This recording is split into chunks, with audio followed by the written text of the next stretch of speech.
jana kanu mandinye yarabi sukurasa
yarabi sukurasa.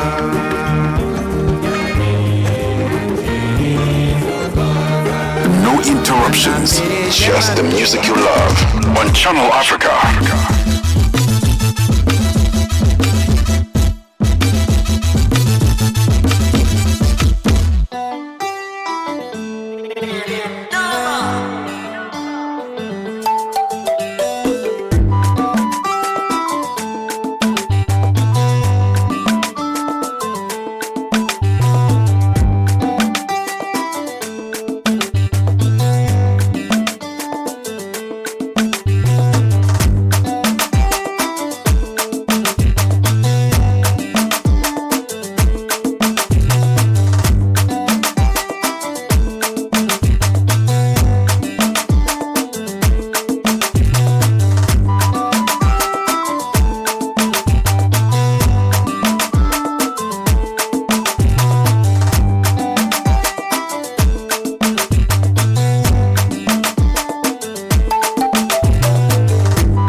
Monday. Yeah, it's bright and early here in Johannesburg, South Africa.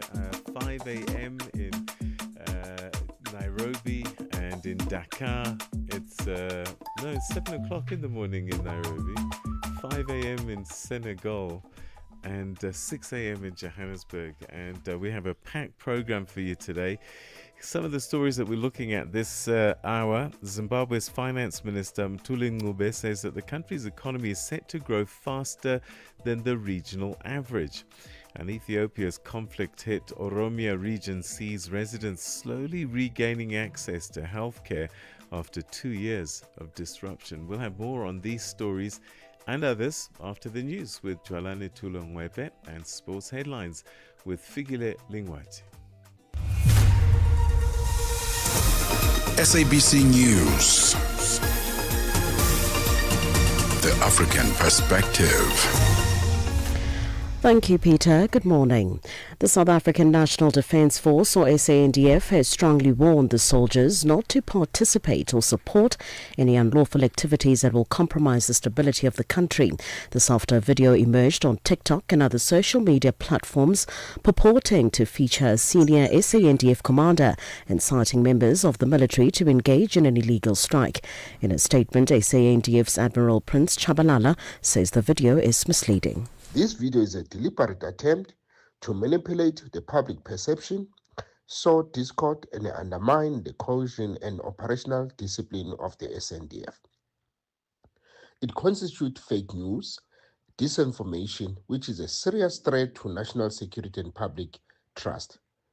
Members of the SNDF are strongly cautioned and warned not to associate, support, or entertain any such unlawful activities, and are reminded of their constitutional obligation to remain apolitical, loyal, and disciplined in the service of the Republic of South Africa. Attacks on civilians and essential infrastructure in Sudan's Kordofan states, including hospitals, markets and residential areas, have caused a high number of casualties, mass displacement and the collapse of essential services. The International Committee of the Red Cross, or ICRC, has reminded warring parties of their obligations under international humanitarian law to protect civilians and civilian objects. ICRC head of delegation in Sudan, Daniel O'Malley, says the wounded and the sick are particularly at risk as attacks on medical facilities have further crippled the already weakened health system. South Africa's Gauteng Department of Health will on Tuesday or tomorrow launch a province-wide measles rubella mass vaccination campaign in Orange Farm in the south of Johannesburg. This is in an effort to protect children and provide a booster dose of the measles rubella vaccine to children between 6 months and under 15 years of age. Over 370 confirmed cases have been recorded since January 2025. Modale Modiba is the Gauteng Department of Health Head of Communications.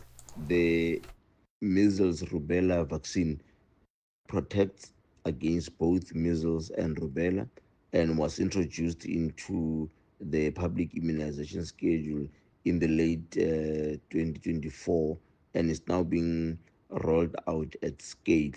We calling on parents, guardians and caregivers to sign and return consent forms distributed through the schools and crèches to allow for children to be immunized. People advertising illegal channel crossings online could face up to 5 years in prison under a new offence the UK government plans to introduce. The offence, which the government is seeking to create under the Border Security, Asylum and Immigration Bill, would form part of a crackdown on the number of migrants coming to the UK on small boats.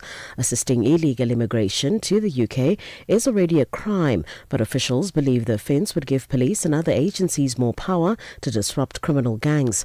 Around 80% of migrants arriving in the UK via a small boat have told officials they use social media during their journey, including to contact agents linked to people smuggling gangs. And finally, key elements of the European Union law on artificial intelligence came into force yesterday, affecting general purpose models such as ChatGPT. It has been described as the world's first comprehensive AI legislation. The BBC's Graham Fraser has the story. The companies that have signed up to the EU measures, such as OpenAI, who are behind ChatGPT, will now have to keep track of how their general-purpose AI models are trained and tested and publicly acknowledge which content is being used to train them. They'll also have to ensure their products comply with European Union law on copyright. Meta, which owns Facebook, Instagram and WhatsApp, has decided not to sign up. Its Chief Global Affairs Officer, Joel Kaplan, posted on the networking site LinkedIn that the Code of Practice introduced a number of legal uncertainties for developers, as well as measures which, he thinks, go far beyond the scope of the AI Act. For any news stories you would like to share with us, please do send an email to newsroom@channelafrica.co.za or call us on +27 11 714 4459. For Channel Africa News, I'm Cholani Tulongwepe. SABC News. The African Perspective.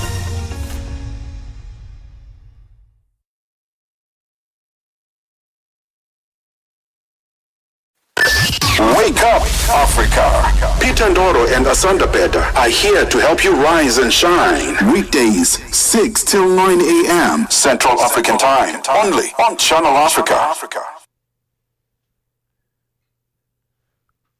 Every morning after the 6 o'clock news, Africa Roundup brings you key developments from across the continent with updates from our reporters, expert analysis, and the latest context you need to start your day informed. And we begin today's roundup in South Africa, where South Africa-based Dynamic Fluid Control, a leading manufacturer of industrial valves, has joined the list of companies concerned about the potential fallout from impending US tariffs on steel and related products. Zachary Goldman has the story.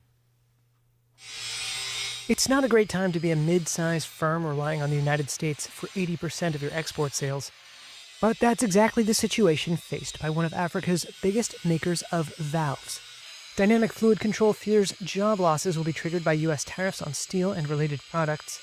If you say, what am I worried about, is that the longer the tariffs stay in place, the longer the situation will continue to disable us. CEO Tumitselo says DFC has been exporting into the United States duty-free. That's under the African Growth and Opportunity Act, or AGOA, a U.S. trade initiative passed in 2000 under former President Bill Clinton. However, President Donald Trump has been pushing to reshape global trade in favor of the U.S. On Thursday, he included South Africa in an executive order that imposed higher import duties on dozens of countries. Senegal's Prime Minister Ousmane Sonko has unveiled a new economic recovery plan, promising that 90% of the funding will come from domestic sources, part of an effort to reduce reliance on foreign debt.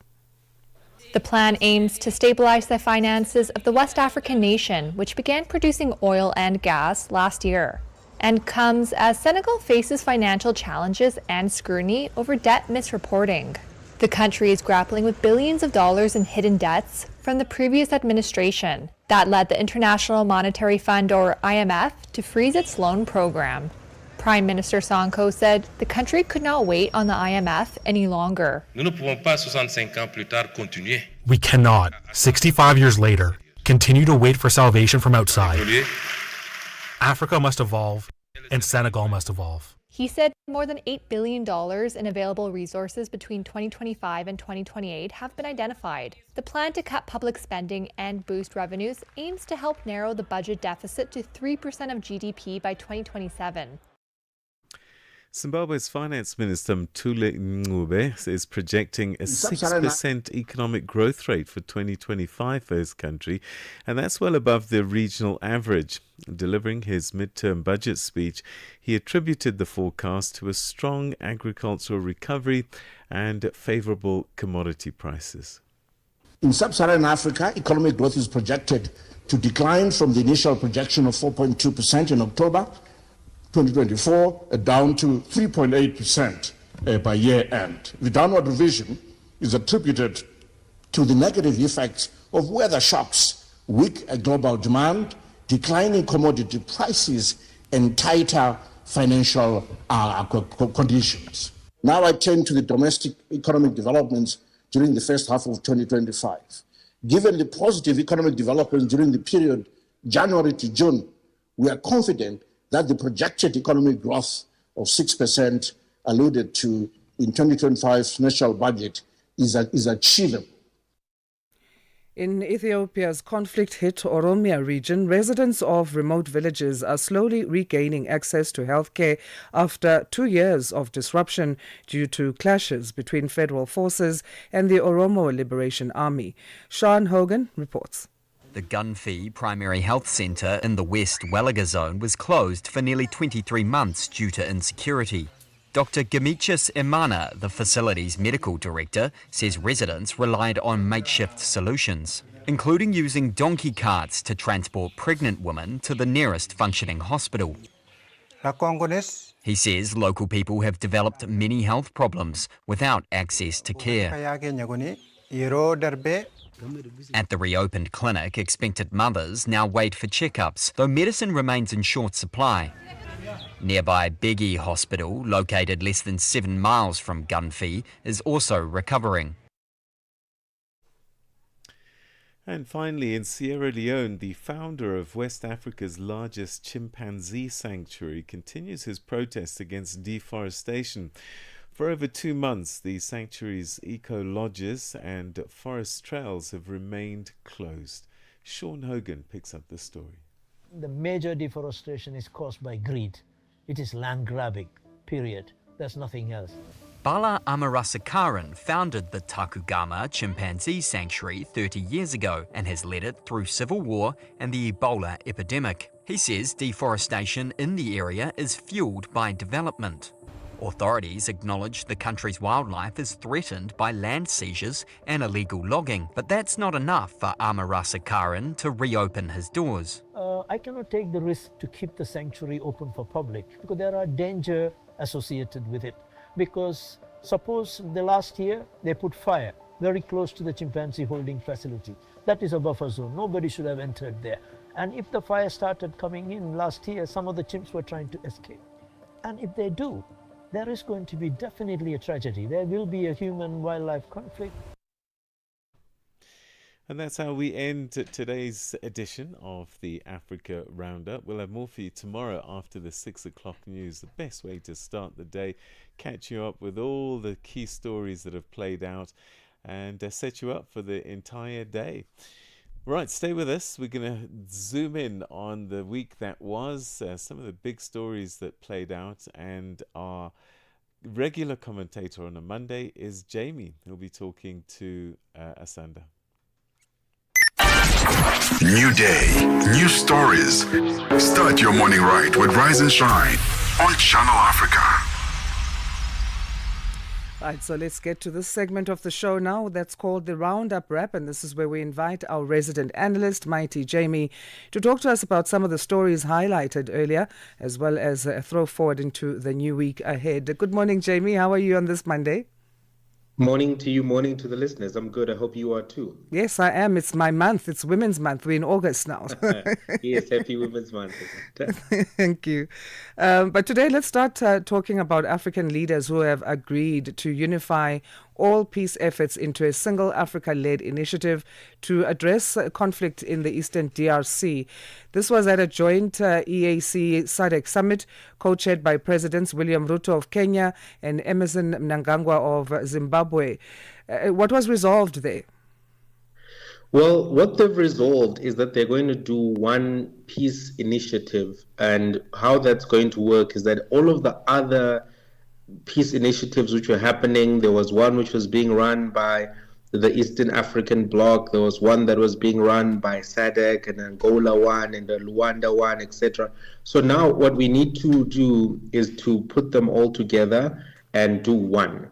That's what they're saying. They're saying that there's now one African-led process that will bring everything together and focus on the humanitarian situation, the security situation, and the issues that obviously affect the M23 rebels and their supporters and the government of the DRC proper. The irony in all of this, though, is that America has already signed a peace deal, and we've been told multiple times that a deal has been signed between Rwanda and the DRC. We've been told that as a result of that, these issues have now been resolved. However, if we're still seeing African leaders meeting, saying that they want to deal with these things anew or continue to deal with these things, it does indicate, in fact, that the overtures around the peace deal being stable or being signed were a little bit exaggerated, because the troops haven't been integrated, which is one of the terms of conditions or terms of reference is that the troops, the rebel groups, that M23 movement needs to merge with the DRC army. That still has not happened. We haven't seen handing over of territories. So it suggests that this is still an ongoing issue. As to whether Emerson Mnangagwa and Ruto have the gravitas to pull this off, Ruto himself is facing a challenge internally in Kenya, and Emerson Mnangagwa is not necessarily viewed on the continent as, a negotiator. So I don't know if they can be the two individuals who can bring this together for such long-standing, differences. And knowing that the Americans and others are involved now, I'm not sure that we'll get full resolution, but it looks like they're still trying. Right. Let's go to Angola. We were speaking about protests there over fuel price hikes last week. So the president has now come out to speak. Angolan President João Lourenço speaking for the first time since the deadly protests erupted over fuel price hikes. He's blaming the unrest on irresponsible citizens and saying that they're influenced by unpatriotic organizations. Previously, his government had said there are criminal intents behind the protests. Are these explanations credible? No, they're incredible, actually, and incredulous. It's amazing that, African leaders will always look for a third force. They'll always look for someone to blame. This is exactly the same type of rhetoric which was coming out of the Kenyan government officials as well a few weeks ago. The reality is you can't raise the cost of diesel by 33% and then ask everyone to absorb that type of being pushed back without there being economic consequences. Because what has happened even in the short space of time is that the cost of food has gone up as well as the cost of transport. It's gone up significantly. Some people have stopped using other forms of transportation, and that's what led to, last week we saw a taxi driver strike happening there, where there was a 3-day strike called, and we've seen that the protests are being well attended, and the people are frustrated, not only with the issue of the fuel increase, but also with the issue of the underperforming economy, as well as the high levels of corruption that they see. So I think that the Angolan president is like a typical African leader, in that as soon as there's an issue, they want to get the police, they want to crack skulls, they want to restore law and order, quote unquote, while they maintain the disorder of their corruption and mismanagement. But I don't think there's any grounds to what the Angolan president is saying. I think everybody who is doing this is probably genuinely affected by these issues. And of course, you have NGOs, you have the media, but they have a responsibility to report on these issues and to raise these issues. It doesn't make them irresponsible or unpatriotic, Asanda. And 30 people have died as security forces clashed with protesters. What is the president saying about those tragic deaths? He's defending the police because they're going with this rhetoric that, it's irresponsible citizens, it's unpatriotic people. And he's then, making the same types of arguments that will be made that, these people were armed, or these people were, a threat to the police. And these types of rhetoric, I think we should not give much weight to. We're seeing an overhanded response from a government which is trying to force through particular fuel increases, and it has done anyway, and the people are protesting. It's similar to what happened in Kenya when they tried to raise the tax and to affect a lot of things that were going to be everyday utilities, and people say, no, we're not going to be able to do that. Once the price of oil goes up, once the price of cooking oil goes up, the people are not necessarily even if the price of cooking oil went up in South Africa by 33% tomorrow, there would be issues. People would protest because the mothers would be on the streets. It's Women's Month, like we're saying, and women have been critical in South Africa in leading protests of this nature. So I think it's a heavy-handed response. It's typical of what we're seeing, and there are long-term questions that Angola will have to ask, because their economy is so oil reliant, and right now I think almost 100% of their exports is still oil. They don't have sufficient refineries to make oil cheaply for all of their people, and that in and of itself is what is contributing to this problem. But it's an oil-rich country which needs to think what happens when people are now using electric cars exclusively, and how do we then support our long-term plans there either. This is the stuff that the Angolan president should be actually dealing dealing with, not blaming the people. Let's go to Mali now. A court there has detained and charged former Prime Minister Moussa Mara over a social media post where he was criticizing military rule and the crackdown on political freedoms. What exactly did Mara say in that post opposing the government? Well, I'm not familiar with what he actually said outside of, the headline that you've just read, because, sometimes when we get into a francophone Africa, some of us are limited in terms of catching up with everything that has been discussed. So I will speak about just the response from the government in and of itself, is that this is a typical problem with autocratic, is that they try to constrain people's free speech rights and people's ability to actually speak the truth to power. So if there was this social media post which was criticizing military rule and crackdown on political freedoms, they've actually just justified the argument by then detaining and charging him, because it should not be a crime to actually speak on these issues. But as we know that Mali is going into a dictatorial direction, and as a result, I don't think we will see much space right now for, opposition parties to operate freely, or for, academics, intellectuals, and former leaders to have a big voice, because really, this is a democratic recession. This is what people are talking about when they talk about democratic, regression in Africa. It's countries which seem to be going a democratic direction, these juntas come in, do a coup, and then we find ourselves in a position now where we're right back where we started, with African dictators popping up all over the place. The move to bar him or stop him from attending a regional conference in Senegal, what do you make of that, and how would that connect to his criticism of the Malian government? Yeah, well, they don't want him out of the country, is what I got from that. Is that because once he's out, then he can get a refugee status and then he can speak more freely. And there's a larger international audience which is willing to hear his story and the story of other people who right now are they're much better to keep him in the country, prevent him from organizing from outside of the country. Because at times like this, the diaspora community can sometimes be the official opposition, or the mobilization for what becomes an eventual opposition, and also fund opposition movement. So because he was vocal, because already he's occupied a position of prime minister, they figured that better to keep him in the country where they can keep an eye on him. I think that's their motivation. I don't think that they want him anywhere close to Senegal, and they will continue trying to block him. I don't think that they'll succeed permanently, but maybe this will slow him down in their estimation.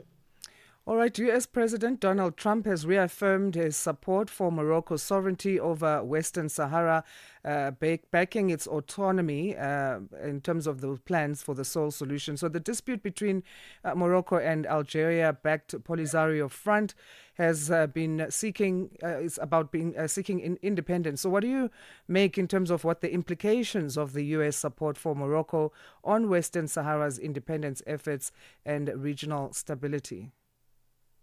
Well, I think that for the Polisario Front and for the supporters of Western Sahara, I think that this is a major blow in terms of the long-term aspiration for it to become an independent state. And, for America to now also be weighing in on the side of Morocco at a time where France has also done the same, and at a time where even one of the big opposition parties in South Africa, namely the MK party, has shifted the position or challenged the position that South Africa has taken, which has been to support the Western Saharan community and their aspirations. So at this particular time, it looks as if their movement is not necessarily enjoying high levels of support, and may then, as a result, lose momentum, because even within the West African group of nations, we've spoken in other episodes where we've seen various shifts where people have been saying, actually, we do support Morocco's plan, we do support Morocco's position on this. So the African Union, which was speaking in one voice on this, now seems to be going in a direction where it becomes more contentious and maybe less clear what the ultimate direction is going to be. And when you have a situation like that, I think that it's indicative of a regression or a loss of, momentum for the Western Saharan movement right now. So I think it's going to be a blow because we're still early in the Trump administration, and that therefore means that for 3 years or so they're not going to be able to get much traction on this issue, from what I can see. Finally, the leader of the UK Conservative Party, Kemi Beda, recently said that she no longer identifies as a Nigerian, and this has sparked debate about identity among diaspora communities. Firstly, is it her necessarily rejecting her Nigerian identity, or just her finding her voice and finding a different identity for herself? You know what? If it was another person we were speaking about, this would be an easier conversation. But Kemi Badenoch generally is an Afrophobic, xenophobic individual. In as much as she is Nigerian, I don't think that she has ever really been acting as a person who is a custodian of Nigerian traditions, values, customs. Even the fact that we use her abbreviated name and not her full name is an indicator already that she's not necessarily, carrying the Nigerian colors proudly. So this was not really a surprise to me that she said something like this, but I would question whether she was authentically ever somebody who was proudly identifying as Nigerian, because she's distanced herself multiple times from the continent of Africa, from African concerns, from African issues. So I think this was more a play by her trying to ingratiate herself to the Tories and to try to maintain support, because she's on her way out as leader of the Conservative Party. They don't want her. So I think she's trying to wash every little bit of Africa off her. And what they're telling her in the party is that she needs to go back to Africa, because the right-wing, racist, xenophobic, Afrophobic part of the Tory party does not actually accept her definition that she's no longer Nigerian. And that's the irony in dealing with this particular person. It complicates the debate, Asanda. But yeah, what a bewildering move from her. Interesting times, and I guess those within the diaspora as well might have questions for themselves. I just wonder, though, if we don't attach too much of identity in terms of where we come from instead of who we choose to personally be and stand for. True. It's a valid question, and I know the news is coming up, but I think we'll save it for another date. But it's a valid question, I think. Yeah. Well, thank you so much again for your time, Mighty. We always appreciate it, and you do have a great start to the week and the rest of the week. You too. Thanks for having me. Thank you so much. Our resident analyst, Mighty Jamie, giving us a roundup wrap of stories that have made headlines that you may have missed from last week, throwing into this new week. 9:31 Central African Time. 6:31 Central African Time it is. Let's get our news headlines. Here's Jalani Tulo Mwepe. SABC News. Headlines. The African Perspective. Thank you, Asanda. Good morning. Making headlines. The South African National Defence Force has strongly warned the soldiers not to participate or support any unlawful activities that will compromise the stability of the country.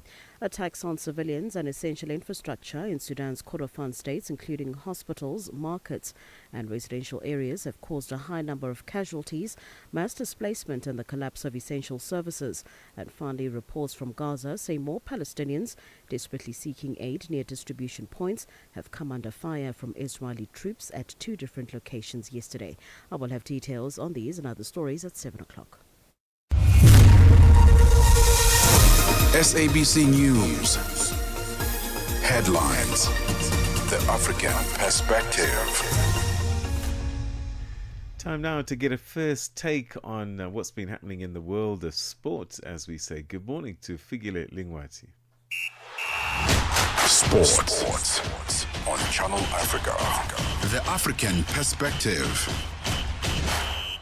Good morning, guys. We begin with football news. Over the weekend, started the Chan tournament. Kenya marked their long-awaited debut at the Total Energies CAF African Nations Championship Chan Pamoja 2024 with a statement 1-0 victory over the two-time champions DR Congo at a sold-out Moi International Sports Center in Nairobi on Sunday. Austin Odiambo's first half strike proved decisive in a tightly contested Group A opener that saw the hosts overcome a nervy start and assert their place on the continental stage in front of an electric home crowd. The Total Energies Chan is a biennial tournament exclusively reserved for players who compete in their country domestic leagues. Kenya next face Angola on Thursday, while DR Congo will seek redemption against Morocco. On to rugby news. The Springbok women defeated New Zealand's Black Ferns 15 by 41-24 at the Athlone Stadium in Cape Town to level the series 1-1 and build valuable momentum as their eyes turn to the Rugby World Cup, which kicks off in 20 days' time in England. After going so close last week against the Kiwis at the same venue, the Bog women turned up the heat through their powerful pack on a dry winter's evening, which laid the foundation for a remarkable victory in front of an appreciative crowd. Now, basketball news. The Canadian men and women's teams made history when they claimed gold medals respectively in the inaugural 3x3 World Champions that took place at Sun City Super Bowl, Northwest Province. The 3-day fast-paced tournament was held from the 1st till the 3rd of August. Canada beat Spain 17-12 in the final. The Canadian women's captain, Katie Dandenot, elaborated on their way to victory. Well, Spain's a very physical team, and they always execute their game plan really well. So, they were coming out, hitting us hard, being aggressive, getting on our chairs, and so it was a little tough there at the beginning, but we just adjust. We got to play through it. That's what 3x3 is about. It's very physical. They don't call as many fouls. Yeah, we just found our rhythm and started playing out of it, and there's a few things we could have cleaned up. It wasn't our prettiest game, but we got the job done.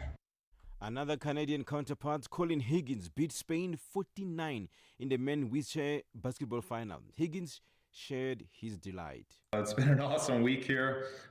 Spain, we played them in the pool play earlier in the week. We lost, so we knew it was going to be a tough game, but we stuck to the game plan. Some people hit some shots, and we played together, and we got the win. It's huge.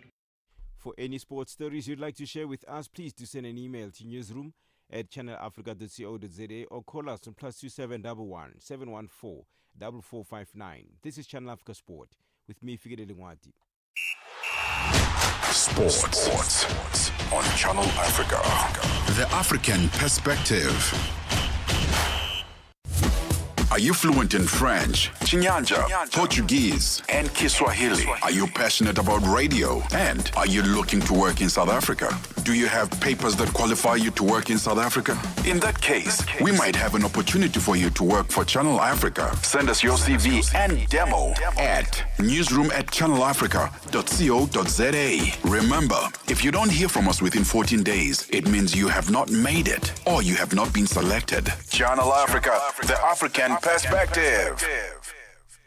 Let's get in touch with the world of economics as we say good morning to Tabiso Lehugu. He's got our business news.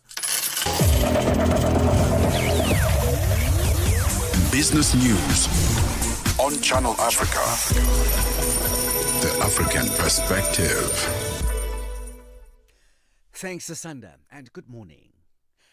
South Africa's Minister for Trade, Industry and Competition, as well as International Relations, are set to give an update today on efforts to mitigate the 30% US-imposed tariffs. This follows concerns on the impact of the tariffs on South Africa's economy. Government says it's committed to continue negotiating with the US for a mutually beneficial deal. It says it's also engaging with other countries which are going through a similar process. A support desk has been established to provide updates and support the affected exporters. Trade, Industry and Competition spokesperson is Camille Ali. Government is committed to continue negotiating with the United States to reach a deal that is mutually beneficial and avert a situation where South African exports become uncompetitive in the global trading market. We continue engaging with other countries who have been through and those who continue to go through this process. Meanwhile, South African President Cyril Ramaphosa has confirmed that South Africa will not be standing idly but will instead maximize its counter-offer strategy.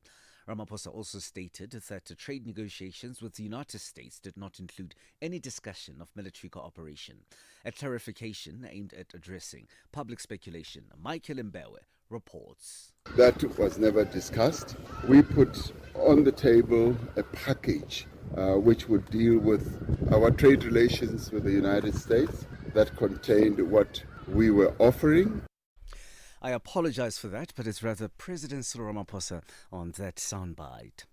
Lesotho says that the modified tariff rate of 15% may still not be enough to save its textile industry. Trade Minister Mokgethi Shedile said this a day after U.S. President Donald Trump lowered it from a devastating 50% rate he had threatened to implement earlier. In an executive order, Trump modified reciprocal tariff rates for dozens of countries, including Lesotho, which had been under threat of a 50% rate since April, the highest of any trade partner. The U.S. State Department says Rwanda and the Democratic Republic of Congo have agreed on an outline for the regional economic integration framework. This as the two countries take steps toward delivering on a peace deal signed in Washington in June. The tenants agreed on Friday summarized the framework, which includes elements of cooperation on energy infrastructure, mineral supply chains, national parks and public health. A battered dollar urged marginally higher after a dismal U.S. jobs report and President Donald Trump's firing of a top labor official stunned investors and led them to ramp up bets of imminent Federal Reserve rate cuts. Data showed U.S. employment growth undershot expectations in July, while the non-farm payrolls account for the prior 2 months was revised down by a massive 250,000 jobs, suggesting a sharp deterioration in labor market conditions. Adding to headwinds for Trump's markets, Trump fired Bureau of Labor Statistics Commissioner Erica McIntyre the same day, accusing her of faking the jobs numbers. $1 in Nigeria is trading at 1,532 naira. In Botswana, it's a 13.41 in Kenya, 128 shilling 521, and in Zambia it's at 22 kwacha 86. The BRICS countries in Brazil, the dollar there will cost you 5.54. Russia 79 rubles 87. India 87 rupees 18. China 71.19. And in South Africa, the dollar will cost you 18 rand 4 cents. $1 is trading at 75 pence to the British pound and 86 to the euro. Gold is trading at $3,356 and platinum $1,308 per ounce. Brand crude oil $69.47 a barrel. For any business stories you would like to share with us, please send us an email to newsroom@channelafrica.co.za or call us on +2711 714 4459. For Channel Africa Business in Johannesburg, I'm Thabisolo Hoku.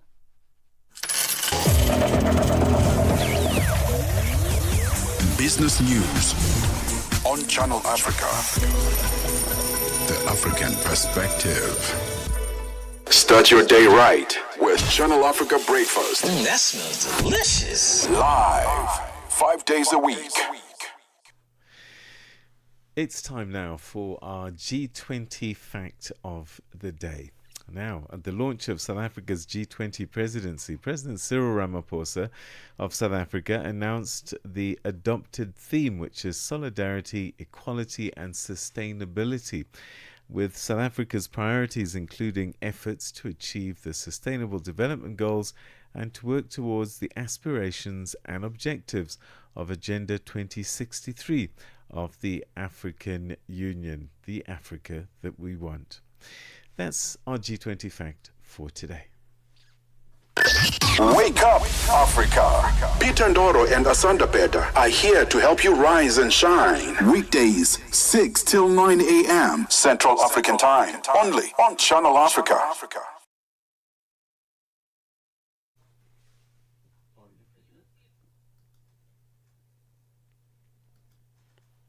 South Africa's Broadcasting Corporation, SABC Sport, brings you Chasing the Sun, a powerful 5-part documentary series about South Africa's national rugby team, the Springboks, telling the rousing tale of their path to redemption and ultimate World Cup glory in 2019. It started on the 13th of July at 7:30 p.m. Central African Time on SABC2, and you can tune in every Sunday for the highs, the heartache, and the heroes that made rugby history. Stream each chapter on SABC Plus, anytime, anywhere, no subscription needed. Don't miss Chasing the Sun this Sunday at 7:30 p.m. on SABC2. Be there when history shines. New day, new stories. Start your morning right with Rise and Shine on Channel Africa.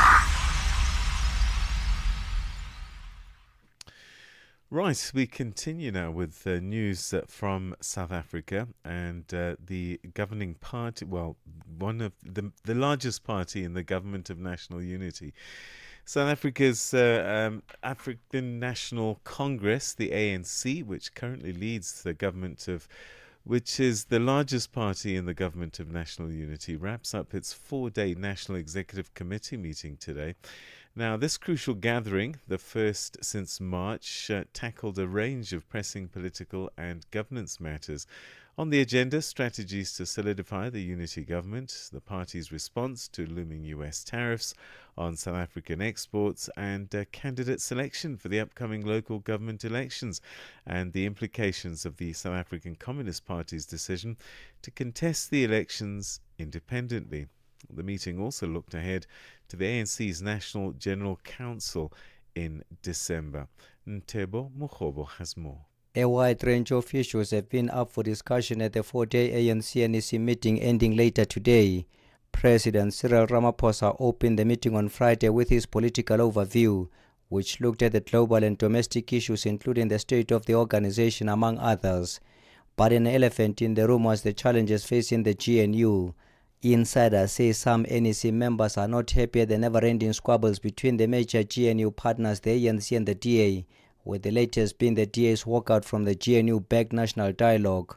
Earlier, ANC Secretary General Fikile Mbalula said their discussion will not attempt to alter the GNU, but will only focus on how to strengthen the 10-party pact. The GNU is a discussion that will focus on, since we formed a government of national unity, what are the challenges that we are facing, and at the same time, what is it that needs to be done to strengthen the government of national unity, and what are those matters that need urgent attention. It's not about the review of the GNU, it's about the discussion of the GNU as an option we have taken. So there's no discussion that is premised on reviewing the GNU. If it is on the table, it will arise in the meeting and it will be interrogated strategically. The option we have taken, which is GNU, is still intact. The ANC gathering has also discussed its traditional ally, the SACP's decision to go it alone in future elections, after what communists deemed as the ANC failure to reconfigure the alliance in more than 20 years. Earlier, SACP General Secretary Solima Paila said they've done everything possible to convince their comrades in the ANC to jointly discuss and adopt the modalities for the next local elections, but insists all their plea and suggestions fell on deaf ears. When we are talking about exercise of power, we have been relegated into a permanent discussion of no consequence. That's why we've had over 22 years of discussions, 5 Congress resolutions on one thing, begging to collectively exercise political power with our allies. And the ANC became arrogant with power. They are even arrogant to us. Last year, 2 weeks before our Special National Congress, we gave a brief report in a respectful way when we said to them, we want to discuss with you a flexible concept how to exercise political power, particularly with regard to local government elections. It was the president of the ANC who led this charge that's not possible.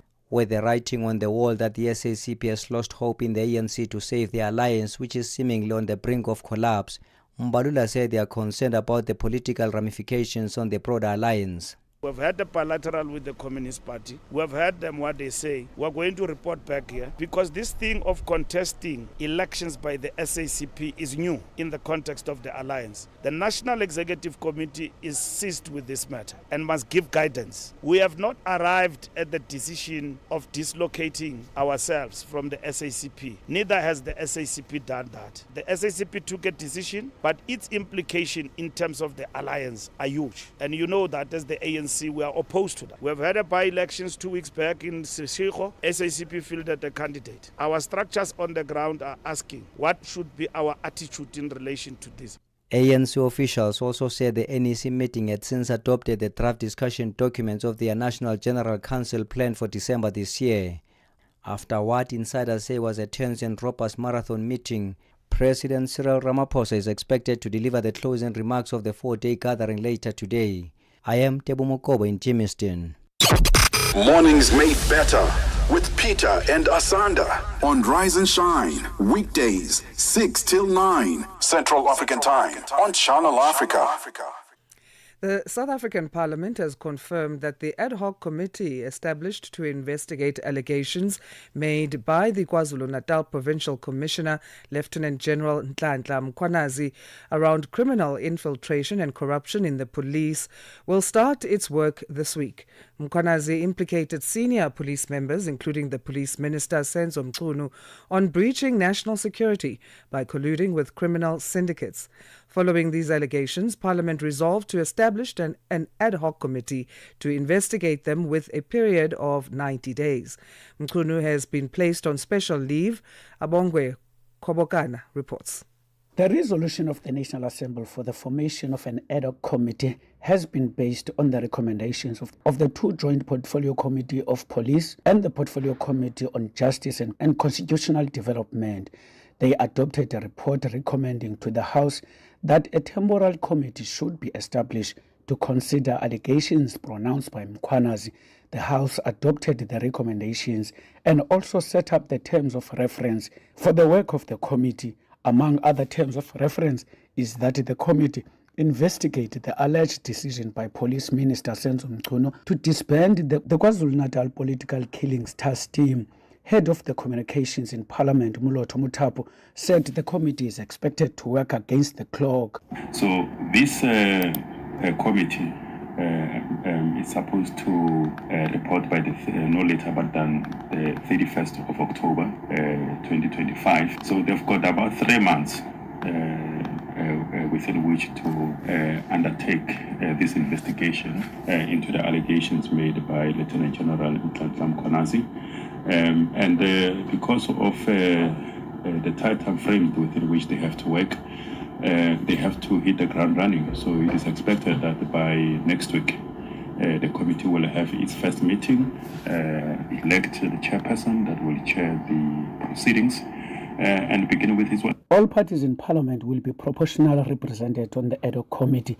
The ANC consists of its chief whip, Mdumiseni Nduli, Kusela Sangoni, Molape, Likhanyane and Xola Ngola. The DA will have Ian Cameron and Glenis Breitenbach. Sibonelo Nomvalo and David Skosana will be representing the MK party. The EFF will be represented by its leader Julius Malema, and the IFP and PA will be represented by Mangaqa Mcwango and Ashley Souls respectively, while the Freedom Front Plus has deployed voter vessels. Parliament says no decision has been taken yet about whether the findings of its investigation on the allegations made by Mkhwanazi will form part or not in the Madlanga Commission of Inquiry. Mulotho again. No, it may be shared, but that will be the decision of the National Assembly. You will know that in terms of the work that the Judicial Commission of Inquiry will be doing, they're supposed to submit their reports. But to an extent that if there is a need to assist with that, that is a decision that the institution will take. Got something to say? Are you passionate about issues that matter? Do you have a voice that deserves to be heard? Well, we've got the perfect platform for you. Call in or drop us a WhatsApp on +27 63 406 9126, and we will call you back so you could have your say and be part of the conversation. 30 years of age. I just turned 30 on the 15th of November. So yeah, that's who I am, you know. It's not just talk. It's your chance to air your views. Share your opinion. Engage with the community that values your perspective. Follow us on our social media. Visit our website at www.channelafrica.co.za and get ready to share your views on Channel Africa, the African perspective.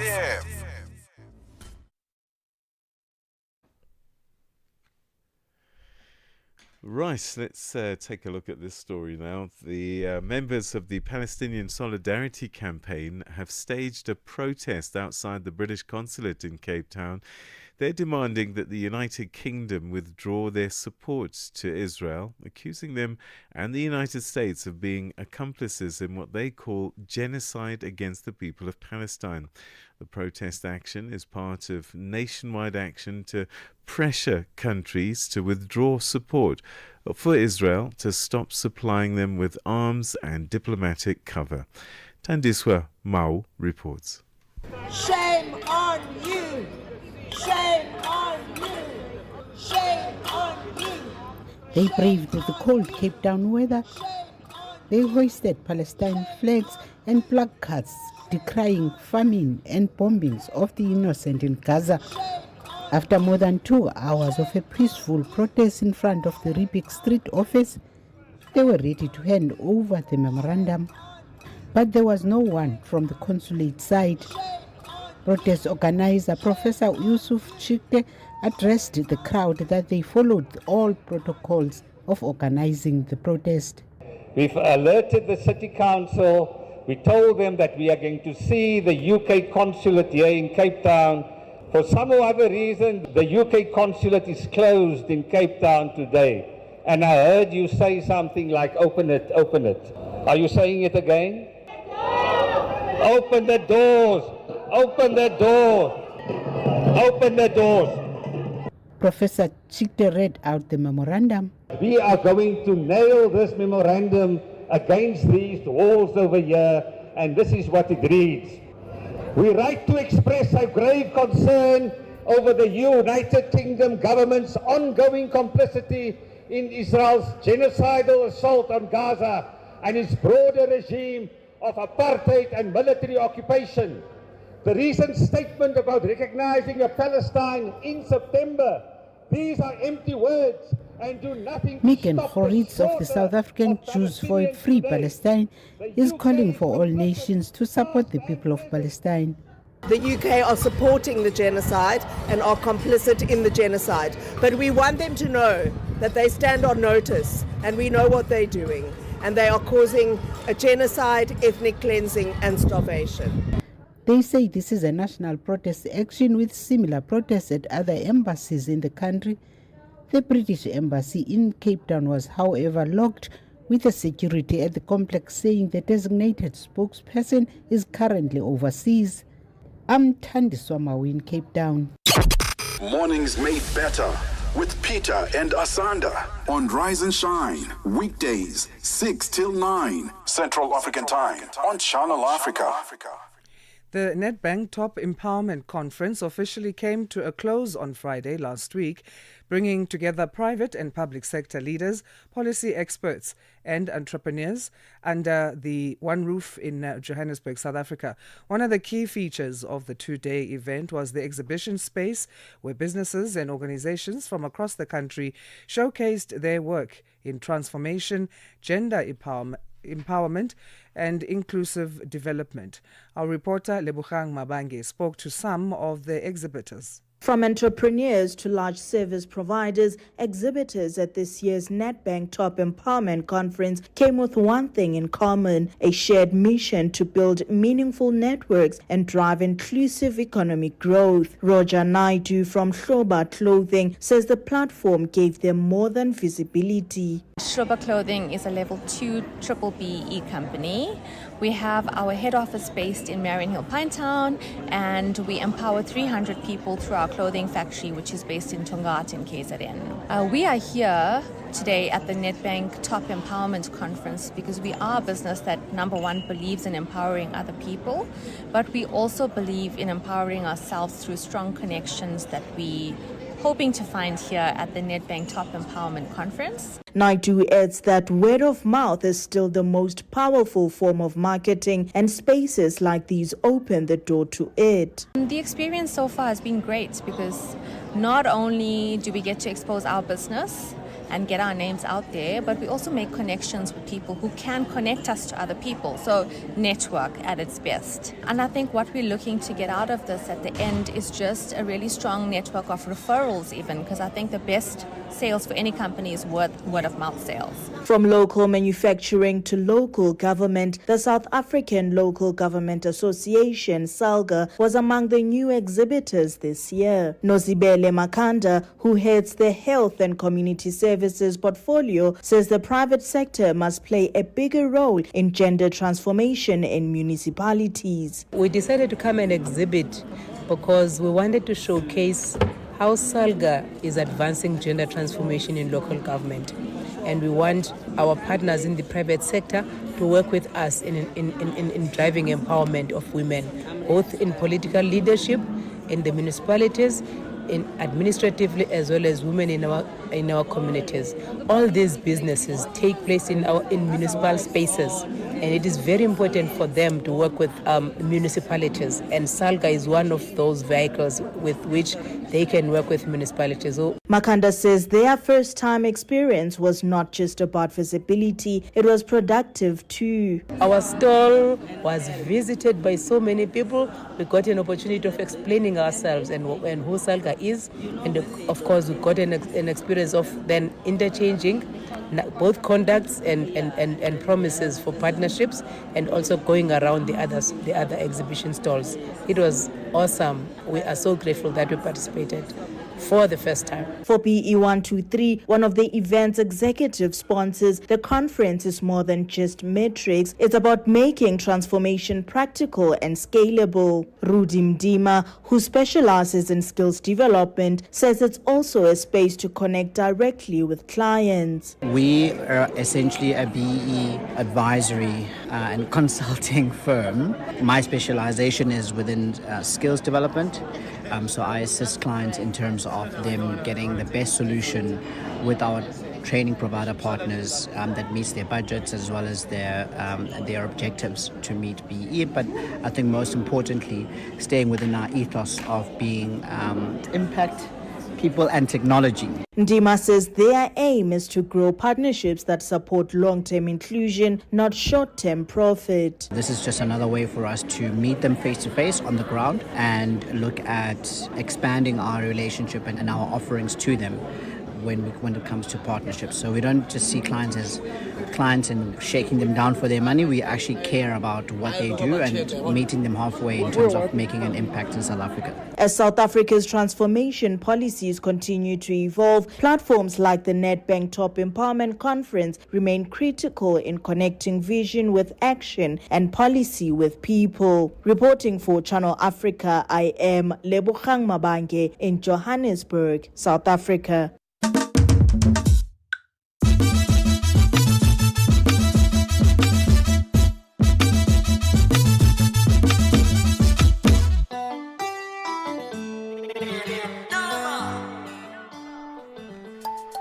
It's 7 o'clock Central African time, which means it's time for the second hour of Rise and Shine on Channel Africa, where we bring you the African perspective, broadcasting from our studios in Johannesburg in South Africa, on the internet at www.channelafrica.co.za. You can also catch us on our mobile app. SABC Plus is what you look for, and look for Channel Africa. I'm Peter Ndoro. A very good morning to you.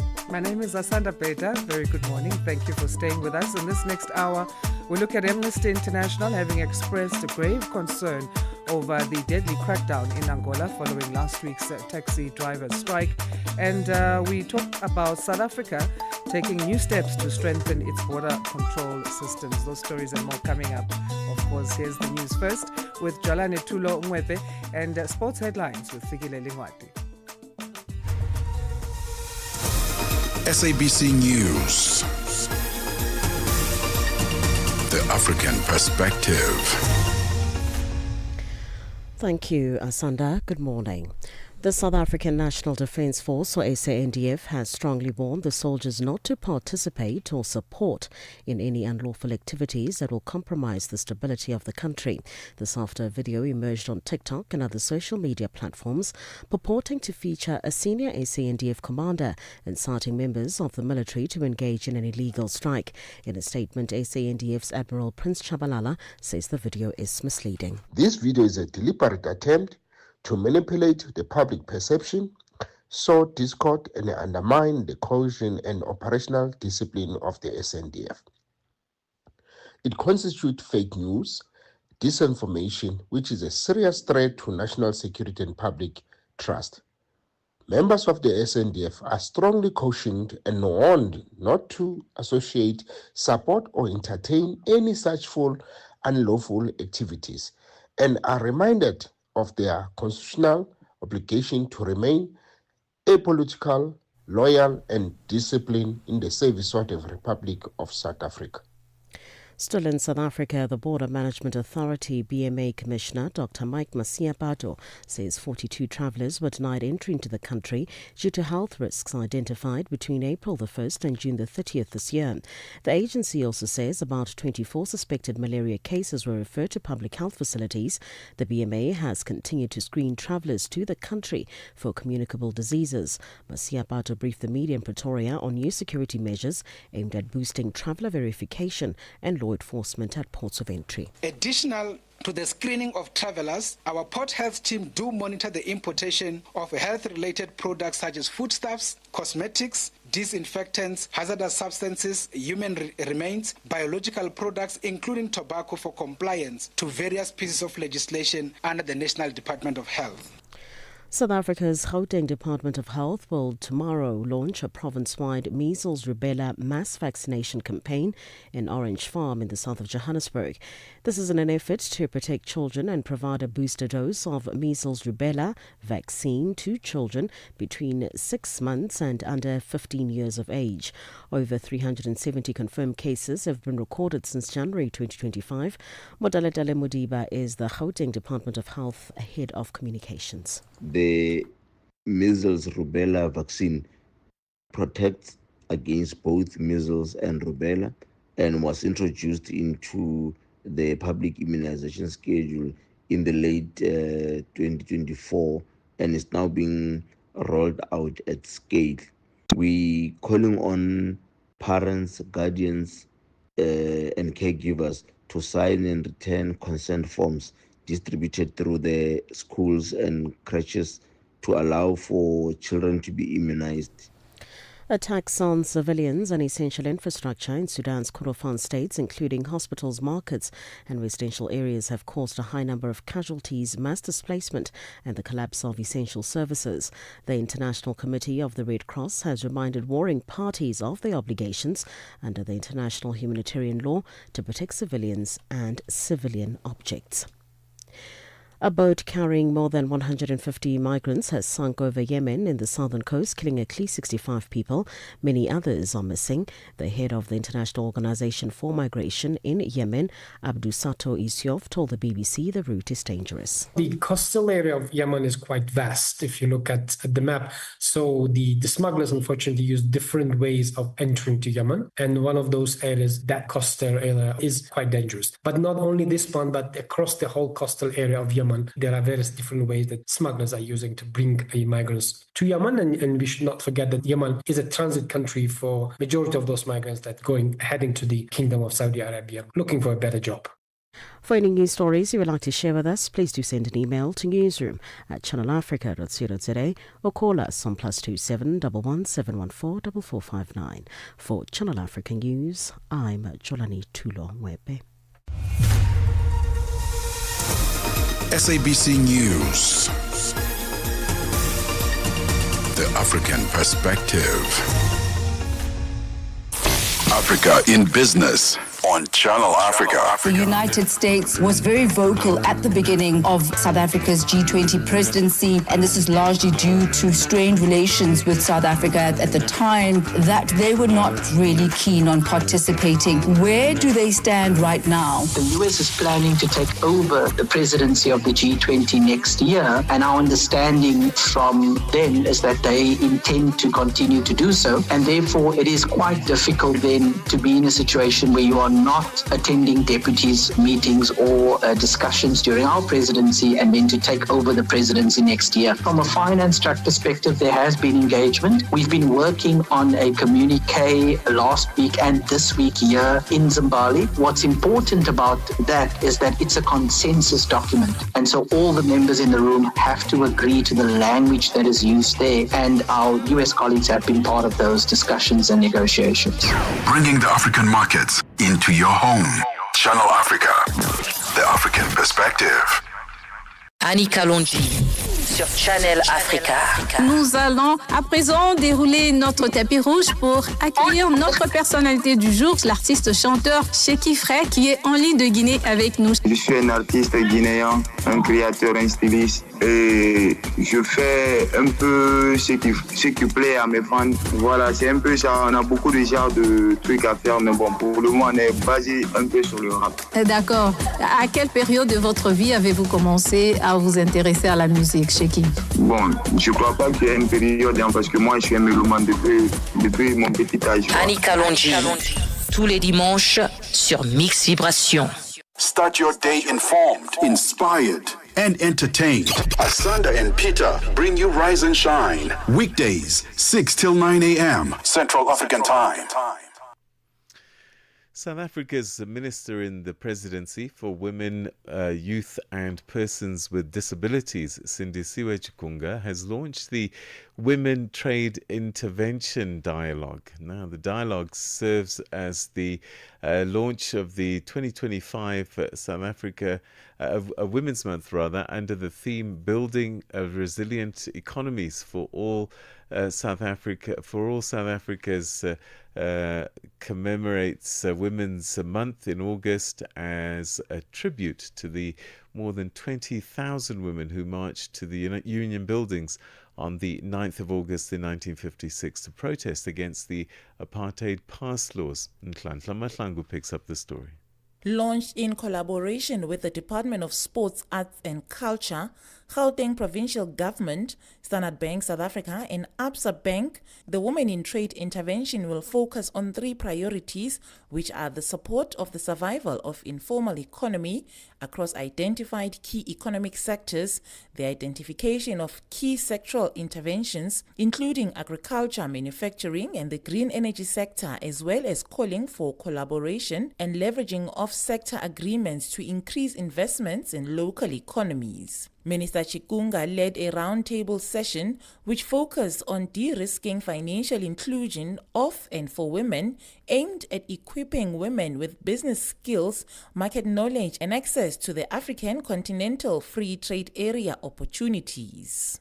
Today, building on the legacy of 1956, our transformation agenda is much more daring to the patriarchal script. Our agenda is rooted in centuries of systemic exclusion that relegated women to subordinate positions across virtually every sphere of human dignity. Women yesterday could not sign their own consents. Women yesterday could not own property. Women yesterday could not inherit anything. These are the things we need not to forget when we speak about women empowerment. We should not forget where we come from. The event saw an exhibition of women-owned businesses. Amanda Mbanga from Alma Cosmetics is one of them. She says she's hoping to grow her business. It's networking, obviously, with other women in business and collaborations as well. That's what we are hoping to achieve. And of course, new clientele and new agents in our company. I think it's a very great initiative that they have started for us to help us grow, to help us be visible, to help us take space as well. Katlego Lebele from Kev's Lifestyle says she hopes for the exposure of a business. We make wooden pendant lamps made of wood, and we do also different materials like perspex, and I also make candles as well, and the candle vessels. It will be obviously to open up the market for me, for exposure, so that people can know who I am and expose me to the market. The challenges I'm having is capacity. I currently don't have capacity. I'm working alone on creating these beautiful masterpieces. So that is the biggest challenge for me. Iris Khosana from Iris Exclusive Jewelry says she's hoping to grow her business. This is a great opportunity, I must say, because it exposes my product to different markets. When we have exhibitions, obviously, government departments, a lot of potential, business potential we get from this, because we get a lot of exposure and possible collaborations as well with other like-minded businesses. The Women Trade Intervention forms part of the Department of Women, Youth and Persons with Disabilities G20 priorities on financial inclusion, which includes ensuring women access to financial services, digital tools, credit, entrepreneurship opportunities, with the purpose of dismantling barriers that prevent women from fully participating in the financial system and achieving economic independence. Reporting for Channel Africa, I am Ntlanhla Mahlangu in Johannesburg.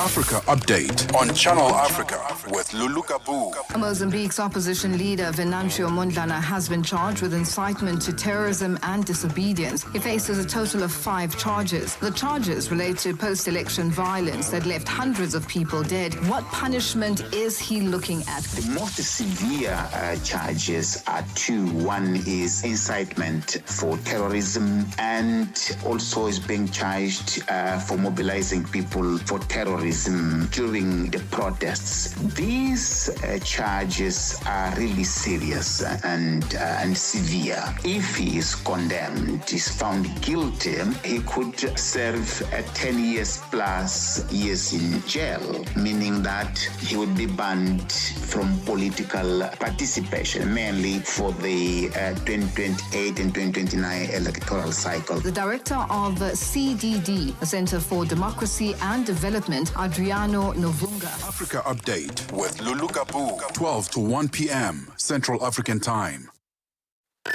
Wake up, Africa. Peter Ndoro and Asanda Beda are here to help you rise and shine. Weekdays, 6 till 9 a.m. Central African Time. Only on Channel Africa. South Africa is taking new steps to strengthen its border control systems. The Border Management Authority, or BMA, has launched a new set of high-security immigration stamps, replacing older versions that were increasingly being forged and misused. The move follows concerns over growing incidents of passport fraud and illegal migration at official ports of entry. To tell us more about this initiative and what it means for both border officials and travelers, we joined now by the Deputy Commissioner of the Border Management Authority, Meme Mokhodzi. Thank you so much for joining us, Meme. How are you this morning? Good morning to the listeners of Channel Africa. I'm fine, thanks, and how are you? And good morning to you. Well, thank you, and thanks for making time to discuss this with us. So the decision then to introduce these new immigration stamps, as we say, it was because the previous ones were being forged. How big of a problem was that they were being forged and misused? Lulu, this was a very big problem that we were experiencing. I mean, since the dawn of democracy, the stamps were introduced by the Department of Home Affairs to be utilized at the borders, and maybe probably before then. And we realized that these stamps, are vulnerable, whereby there was, widespread misuse, where individuals could easily acquire them, and they were using them to illegally stamp people's passports after fraudulently reproducing them.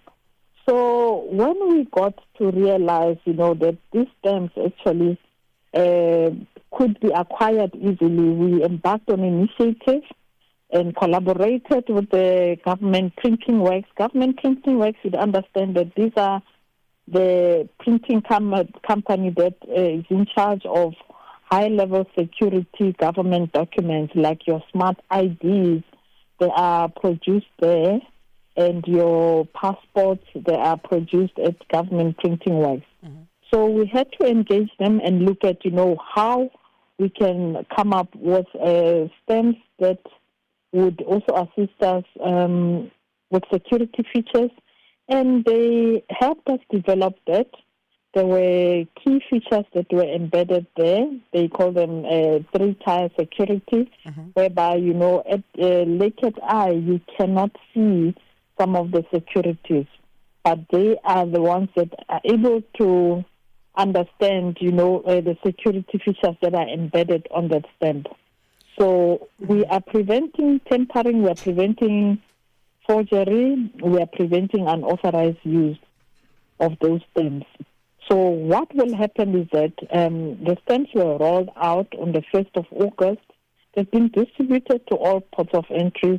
They are now currently in use. Should we find travelers to have utilized a stamp that is different from what we have issued, we will be able to immediately pick that up and we will enforce arrest in terms of contravening our Immigration Act and utilizing stamps that are not authorized. If someone unknowingly ends up with a stamp that's not authorized or a fake stamp, what would happen to them as a traveler?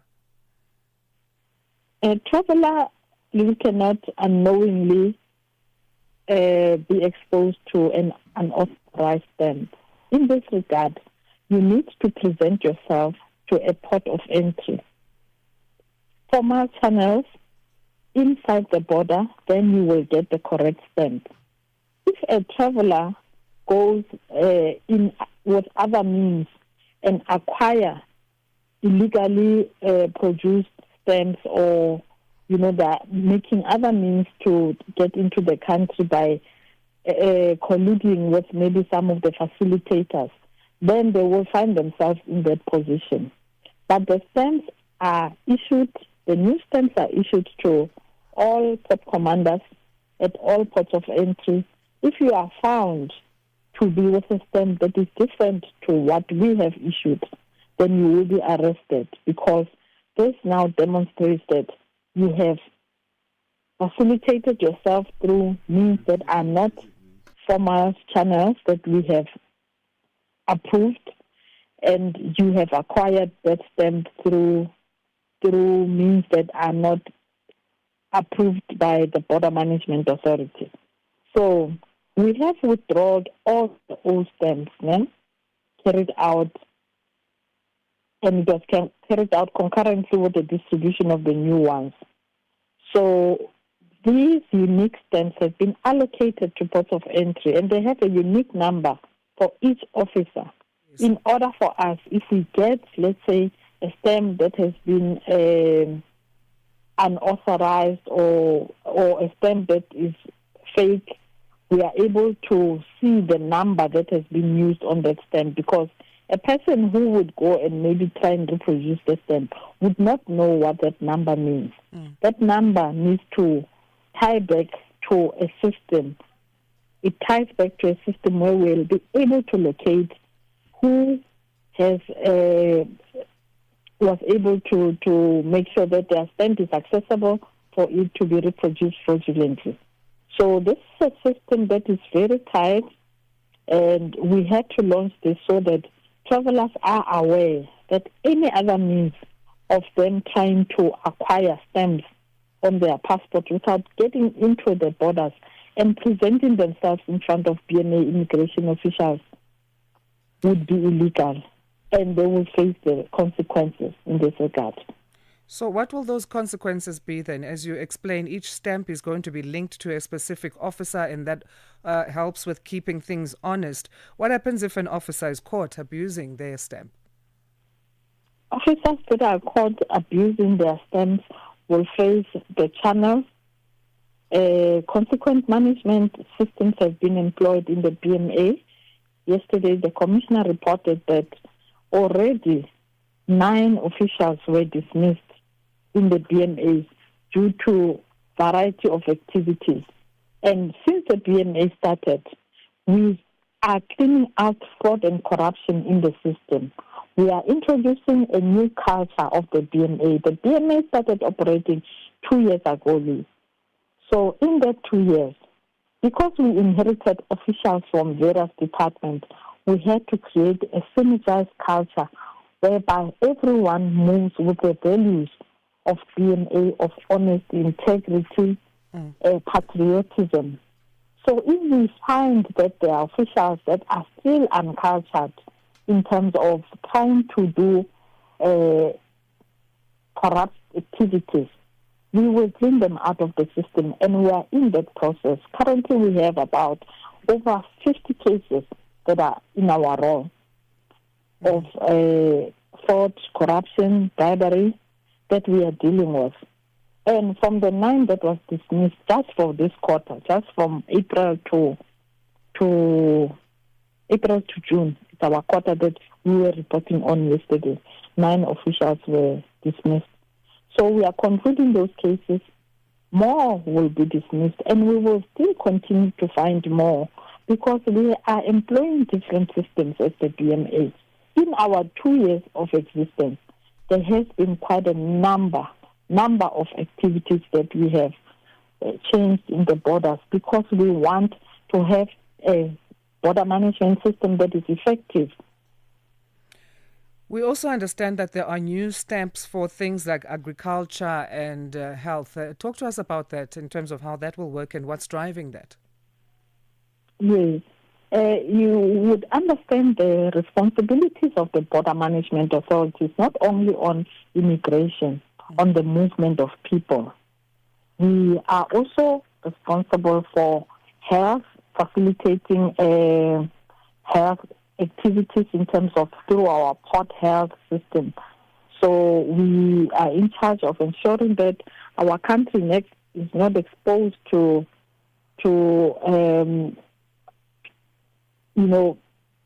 health aspects that would put our country at risk. So the importing and exporting of human remains is one of our responsibilities. And those human remains, as they move in and out of the country, there are processes, forms that require stamps as well that need to be facilitated. So there are regulations working with the Department of Health in terms of facilitating of goods that leave the country, including human remains, let's say from health side. We are also in charge of facilitating movement of items such as medicine, medicinal products, cosmetics. So all those need, if you are in charge of import and export, you require documentation as that whole system is regulated. So in that regard, if we are to find that the stamps that are used for those movement facilitation through import and export, which is the approved process, because you need to apply for you to export and import some of those medicinal items. If we are to find that the stamps that are used in that regard still reflect the old systems, there would be consequences as well on the importers and exporters. So we are changing that whole system, not only health, but agricultural items, biosecurity, environmental items. The BMA has got responsibility of immigration, of health, of agriculture, of environmental, as well as general law enforcement. So all those areas, if items that are moving through the ports are not regulated through correct channels, through import and export services, then it's illegal to move those items. In terms of medicine, we allow travelers to have their own personal medicine, and there are various schedules that we approve the movement of. And the items, the quantity of the medicine is also regulated. You can have medicine up to 30 days in your possession, not more than 30 days. So we don't approve of huge quantities of medicine that the traveler could carry moving through the ports, only limited to quantities of 30 days of their own personal medication. In terms of rollout then for the new stamps, will it be across all the border posts that come into South Africa at the same time, or will this be rolled out in phases?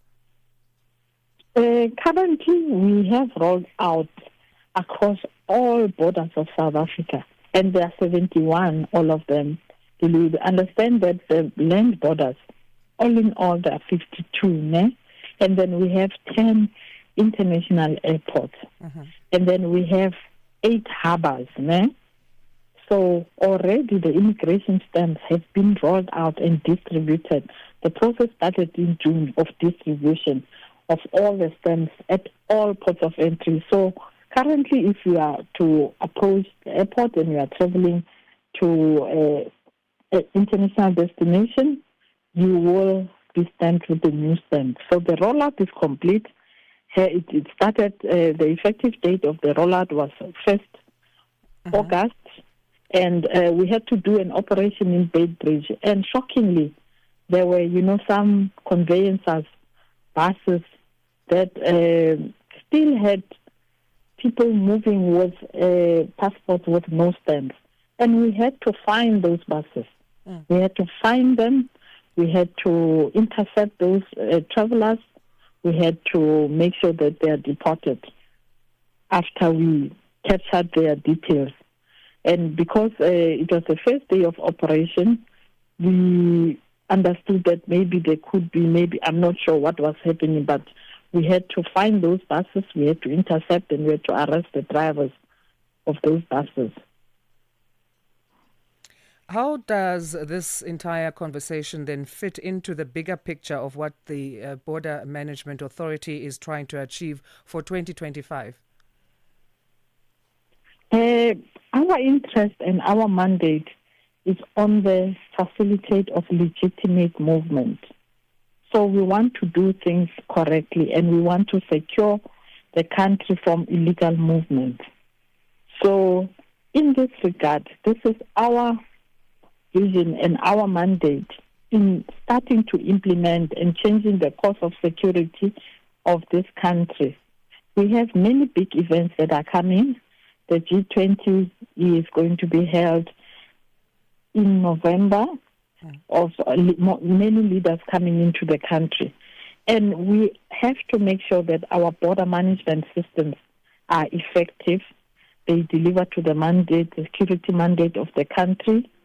And then we detect, some of these cross-border activities that are happening, such as illegal migration, such as the illicit trafficking of goods and smuggling of people.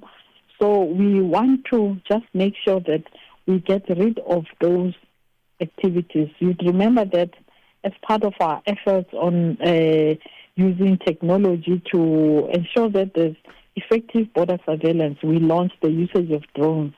And we used them in April, and we used them in December, past December for festive season.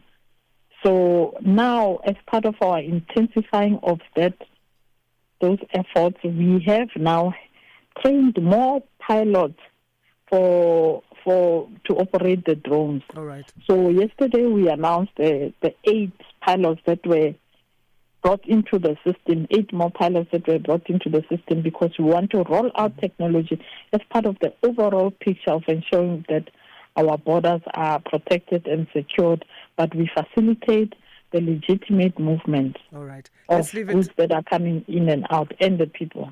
Awesome. We'll leave it there for now, but thank you so much again for your time and shedding light on this matter. I think we have full understanding after this conversation, Meme. Thank you so much, Lynn.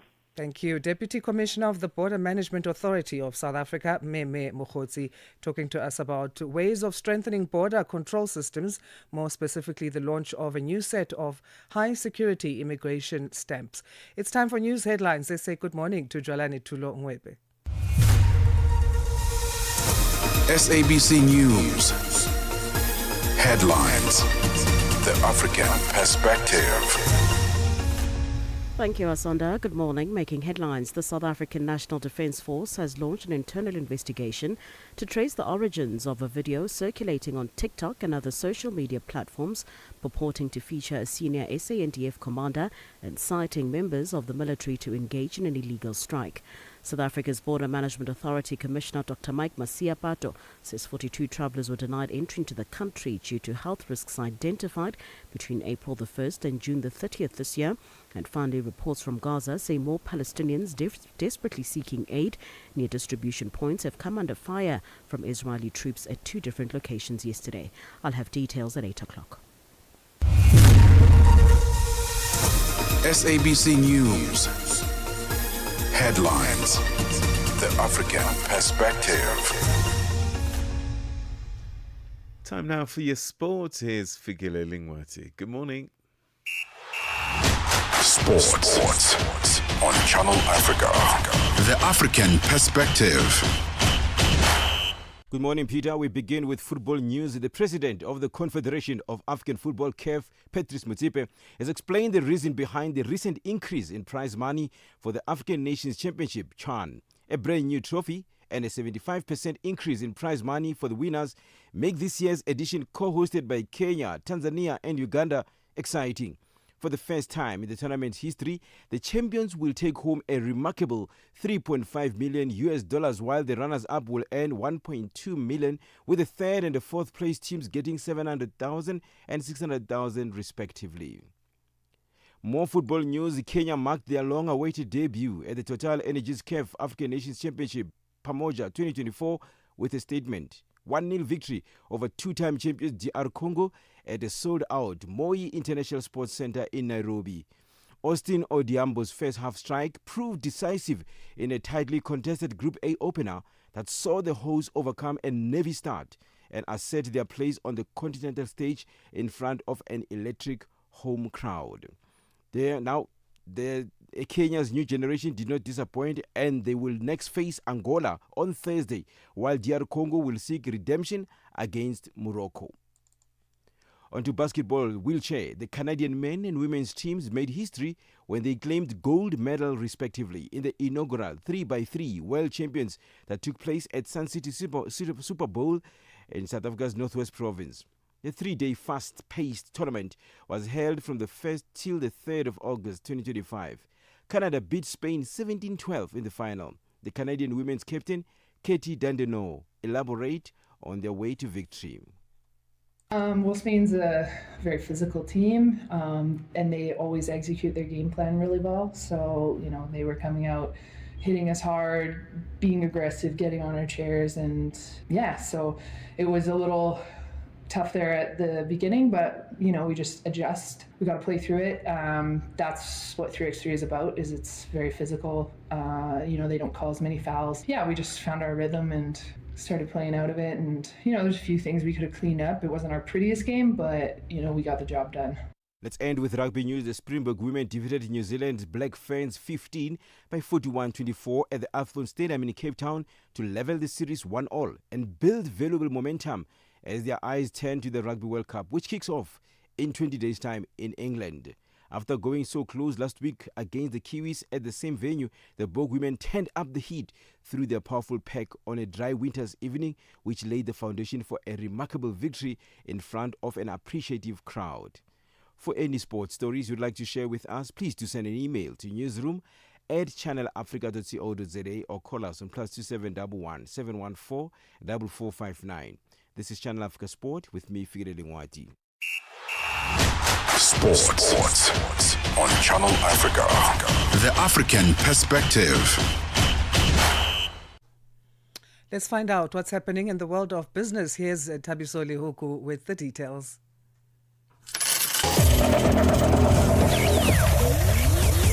Business news on Channel Africa. The African perspective. A very good morning. South Africa's ministers for trade, industry and competition, as well as international relations, are set to give an update today on efforts to mitigate the 30% US-imposed tariffs. This follows concerns on the impact of the tariffs on South Africa's economy. Government says it's committed to continue negotiating with the US for a mutually beneficial deal. It says it's also engaging with other countries which are going through a similar process. A support desk has been established to provide updates and support to affected exporters. Trade, Industry and Competition spokesperson Camille Ali.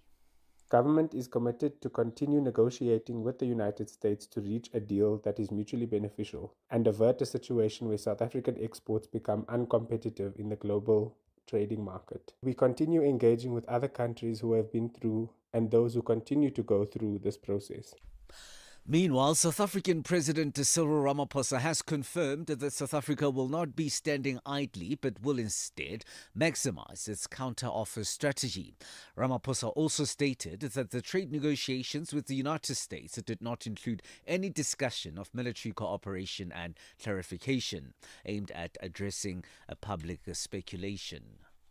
That was never discussed. We put on the table a package which would deal with our trade relations with the United States that contained what we were offering.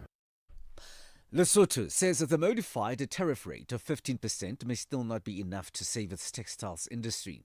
Trade Minister Mokgethi Shedile said this a day after US President Donald Trump lowered it from a devastating 50% rate he had threatened to implement earlier.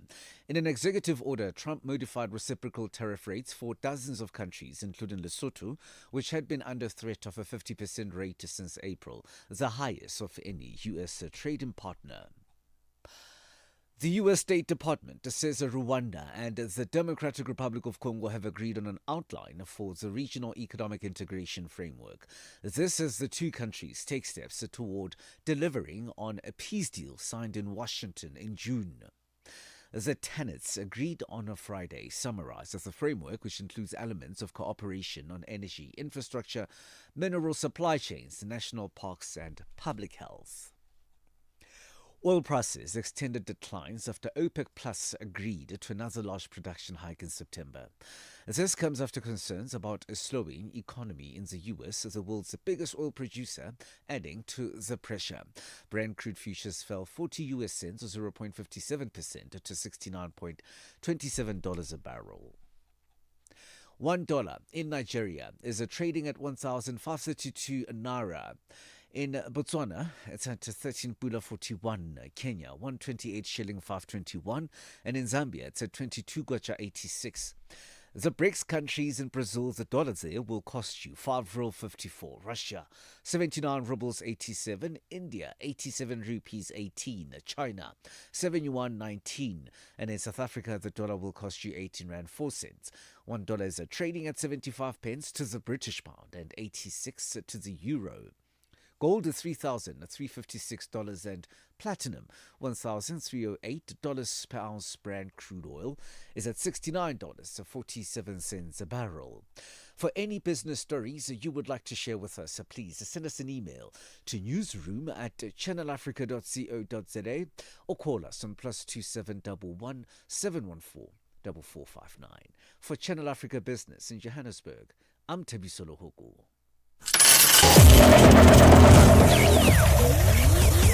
Business news on Channel Africa. The African perspective. Corporation SABC Sport brings you Chasing the Sun, a powerful 5-part documentary series about South Africa's national rugby team, the Springboks, telling the rousing tale of their path to redemption and ultimate World Cup glory in 2019.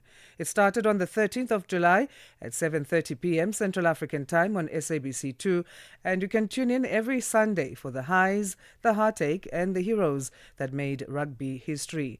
Stream each chapter on SABC Plus anytime, anywhere, no subscription needed. Don't miss Chasing the Sun this Sunday at 7:30 p.m. on SABC2. Be there when history shines. Bringing you the energy, news, and good vibes to kickstart your day. This is Rise and Shine on Channel Africa. Are you fluent in French, Chinyanja, Portuguese, and Kiswahili? Are you passionate about radio? And are you looking to work in South Africa? Do you have papers that qualify you to work in South Africa? In that case, we might have an opportunity for you to work for Channel Africa. Send us your CV and demo at newsroom@channelafrica.co.za. Remember, if you don't hear from us within 14 days, it means you have not made it or you have not been selected. Channel Africa, the African perspective. From Cape to Cairo, Dakar to Dar es Salaam, Rise and Shine with Peter Ndoro and Asanda Beda on Channel Africa. Now, the wholesale and retail SETA held a dialogue with industry leaders this week on how to help prepare the sector for the future to retain and grow its contributions to the country's economy. Industry leaders say that skills offered by universities currently are not in line with what the industry needs. The SETA brought together leaders from institutions of higher learning and the sector to come with solutions that will help future-proof the industry. Dimakazo Leshuro has the details. South Africa is increasingly becoming a service-based economy, and 60% of GDP comes from services. Within that category of the economy, 20% is from the wholesale and retail sector. But the sector has seen declines and is looking for ways to improve its offering and also help reduce levels of unemployment, especially among the youth. Delegates from various parts of the sector met to chat a way on how to make this industry attractive to younger people as a career path. Young people currently do not view this sector as one in which they can create professional careers, and delegates say there's a need to resell the industry. Nazim Kasim is the managing director of the Retail Institute of South Africa. Certainly, we all know that retail is a powerhouse. We employ over 20% of our workforce, and it continues to grow, but it's really seen as a profession. And what we really need is a certified career framework from a retail sales associate, your cashiers, your salespeople, etc., all the way through to directors, executives, and really backed by competence and training that can upskill them. So what we need to do is embed tools like analytics into these pathways, giving students, retailers, data-led capability to drive transformation into a new era of retailing. The model also must align with NSDS and the WNRC's goals to drive employability and build career ambition.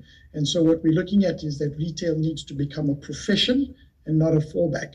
Here's our barrier. Our barrier is that there's just poor public perception. Retail is often seen as a low-skilled job, menial, casual, unstructured.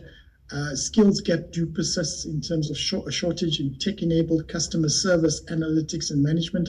And so essentially there's just no direct entry into retail. Adding to the complexities faced by the sector is the economic stagnation and high levels of unemployment that have created a toxic mix for the sustainability and the future growth of the industry. The sector is vulnerable to inflation patterns, and household consumption has remained muted on the back of high levels of joblessness and increases in the cost of living. The wholesale and retail sector is engaged with future-proofing through working with institutions on higher learning on skills that are required now and in the future. Industry leaders here say some of the graduates out of universities are wholly unable to work or have unreal expectations about the retail industry. Ntombi Dludla is responsible for stakeholder engagement at Boxer Supermarkets. We've got graduates with a degree in business management, a degree in marketing, degree in HR, and the industry is moving. The industry is moving to data. And we can't have 17 HR people. We can't have 17 marketers and public admin people. So that's where we feel that there's quite a big gap in terms of qualifications not being aligned to the needs of the industry. We need the CAs in the retail space. We need the legal. We need property developers. We're expanding as retailers. So there are key needs and priorities and the specific qualifications that we need, that we still feel that there's a gap, what we are being flooded with. Tom Konazi, the chief executive of the wholesale and retail SETA, says the industry is forced to reimagine retail in the era of e-commerce that has changed the face of retail. It's estimated that over 5 years, retail has grown from about 1% to more than 17% of the retail economy. But while retailers figure this out, they also need to think about sustainability. We therefore need to think about how do we then reskill, multi-skill, do everything to ensure that those that are in the workspace are really, really supported. You'd see that, again, we have been struggling in terms of meeting our targets. It could not be that it's your problem, but there could be a challenge somewhere in terms of why you are not taking up our programs for the employed. So we don't want to necessarily blame you, but we want to have that conversation in terms of what we can do. For Channel Africa News, I'm Dimakazo Leshuru in Johannesburg. A fresh morning, a fresh perspective. Stay tuned to Rise and Shine on Channel Africa. Science, technology and innovation are for everyone. That's the theme for this year's National Science Week in South Africa. The focus is on making science more accessible to all citizens. Minister of Science, Technology and Innovation in the country, Beda Nzimande, says several initiatives are planned, including the launch of a National Science Month in 2026. The department also aims to expand science center projects using mobile laboratories to reach schools without lab facilities. Plans are also underway to establish two types of science centers, a national flagship center and smaller-scale regional centers. Nonhlanhla Njingila was at the launch and filed this report. During the National Science Week launch, the Minister of Science, Technology and Innovation, Beda Nzimande, has acknowledged the country's limited fiscal resources, but said government is working creatively to overcome funding constraints by partnering with various stakeholders. He says the department is working on upscaling science interventions. Now, our decision to upscale our science engagement intervention is informed by a number of considerations. One is my dream of seeing each of our provinces having a high-quality science center before the end of this administration. The other is the realization that if we are to realize our departmental mantra, that of placing science, technology, and innovation at the center of government, education, industry, and society, we'll have to significantly change a number of things we are doing currently. Learners expressed various opinions about artificial intelligence, sharing their thoughts during a competition initiated by the Department of Science, Technology and Innovation in 2024. This took place at the Central University of Technology in Free State during National Science Week. In South Africa, demand for AI skills in ICT, education and finance has doubled in just 3 days. AI is already creating work in agriculture, fintech and data labeling. According to the Oxford Dictionary, artificial intelligence is the capacity of computers to exhibit or simulate intelligent behavior. This motion is about reality, and the reality is that AI is not saving us, it's silencing us, replacing us, and controlling us.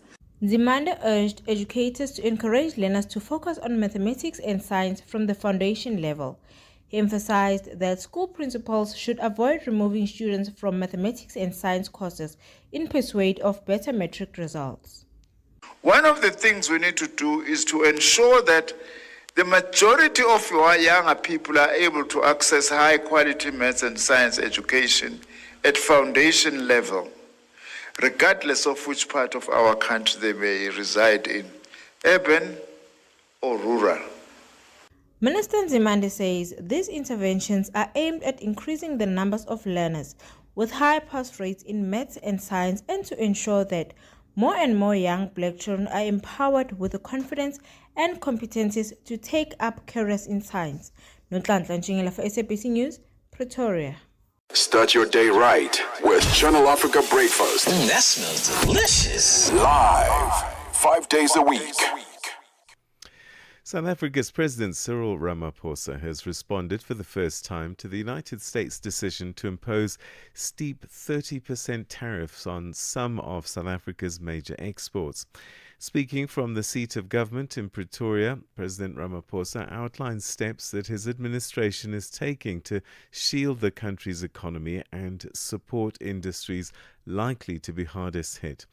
He also addressed growing speculation about whether South Africa's recent trade offer to the US included any military commitments, firmly stating that it did not. Channel Africa's Michael Mbewe picks up the story for us.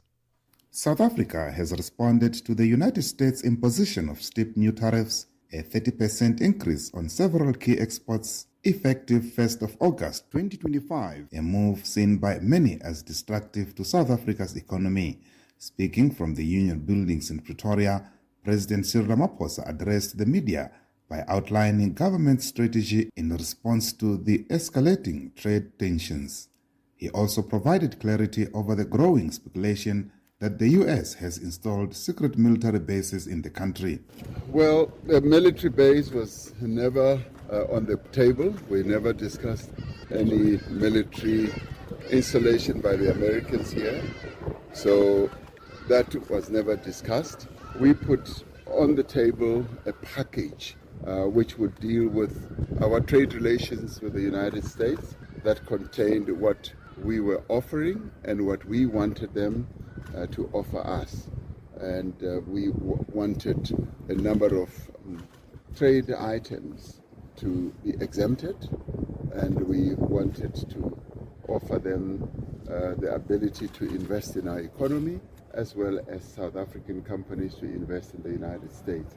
So that package is still to be fully negotiated. And as negotiations continue, Ramaphosa emphasized that South Africa is not alone in facing the brunt of U.S. trade decisions. He acknowledged that the U.S. remains a critical trade partner, especially in key sectors like automotive, steel, aluminium, and agriculture. Our negotiations with the United States are continuing. And let's be clear, South Africa is not the only country that is dealing with this crisis. And many other countries, some of which are in a much worse situation than we are, others are slightly better off, and all of us are involved in a process of having discussions and negotiations with the United States. And it should also be clear that the United States has come up with a unilateral tariff imposition on many countries in the world. They are a huge economy, the biggest economy in the world. So we've got to respond to the United States tariff proposals. Many of our companies deal with the United States customers. We export vehicles, we export steel and aluminium, we export citrus. So we've got to engage with them and find a way to reach a settlement. Highlighting South Africa's unique economic position on the African continent, the president explained that the country's high export volumes have made it a prime target for tariff hikes. He stressed that negotiations will continue with urgency and determination alongside domestic interventions to support effective industries. Many other countries, as you correctly say, are affected by these tariffs, and others much worse than us. Brazil, for instance, 50%. And on our African continent, we are the largest economy and the most industrialized economy on the continent. So obviously we will be a target, and because we export more than many other countries. So our task is to negotiate as strongly and as hard as we can with the United States. That for us is the main objective. But at the same time, we are saying to our companies that we are going to come up with supportive measures. We're going to support our companies through negotiations, but also there are other interventions that we are working on which will lessen the blow to our companies. He said the main priority is to preserve jobs in industries that might bear the brunt. Our objective really is to save jobs. We want to preserve the jobs of those companies that are going to be adversely affected. So we've got a two-pronged approach. The one approach is to negotiate as hard as we can with the United States on a globular level, but also on a sectoral level. Those who deal with the citrus, we will be assisting them with those negotiations, and those who deal with vehicles, we will be doing so. And the second approach is precisely that of assisting our companies and giving them as much help as we can. So that is our approach. Michael Mbewe, Channel Africa News in Johannesburg. Nkhanza zokhudza amuna ndi azimayi kapena kuti gender-based violence GBV zikuwononga mioyo komanso kuphwasula mizi. Zikuchitika m'manyumba, m'masukulu, malo ogwirira ntchito ndipo kwambiri mwakachetechete, koma sizikuyenera kupitirira. Mukazimva yankhulani, ngati mwakhuzidwa funani chithandizo, chifukwa kusachita chilichonse sikuthandiza. Mverani kuma wireless onse 14 a SABC kuchokera lachitatu pa 23 mwezi uno wa Julai kuti mumve zokambirana, malangizo, masewero, zionesero za maphunziro ndi mafunso okhuza nkhanza za amuna ndi azimayi ndi akatswiri, anthu opulumuka ku nkhanzazi, kukhazikitsa lamulo komanso dziko lonse lokhuzidwa ndi nkhanzazi. Zonsezi pa wireless yomwe mumayikonda ya SABC. imbirani pa nambala 0800 428 428 kuti munene za nkhanzazi kapena kupeza chithandizo. Nkhanza zokhuza amuna ndi azimayi zimatha ndi inu. Uthenga ukufikani kuchokera ku SABC. From Cape to Cairo, Dakar to Dar es Salaam, rise and shine with Peter Ndoro and Asanda Beda on Channel Africa. Right, it's time to go back in history. 1983, Burkina Faso. It's been in the news recently. Well, Captain Thomas Sankara seized power in a coup d'etat, marking the start of the Burkinabe Revolution, and the country's name changed from the Upper Volta to Burkina Faso, meaning the land of the upright people. Sankara launched sweeping reforms promoting anti-imperialism, self-sufficiency, gender equality, and environmental sustainability.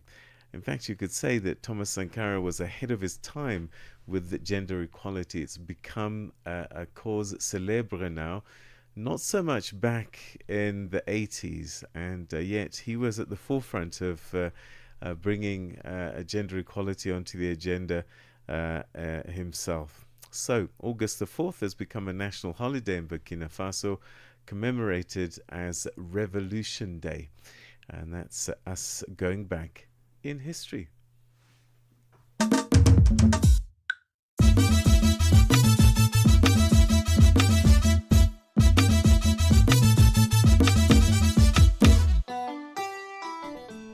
It's 8 o'clock Central African time. Good morning to you. If you've just joined us, we're together for another hour on Rise and Shine. Channel Africa is where we are broadcasting from. Our studios are in Johannesburg, South Africa, and we're coming to you live on this Monday, the 4th of August. My name is Asanda Beda. And I'm Peter Ndoro. It's a pleasure to be with you on this Monday, and we've got quite a lot lined up for you in this last hour, so stay with us for that. We'll give you more details coming up shortly, but first, here is the news with Jwalani Tulongwepe, and that'll be followed by the sports headlines with Figile Lingwat.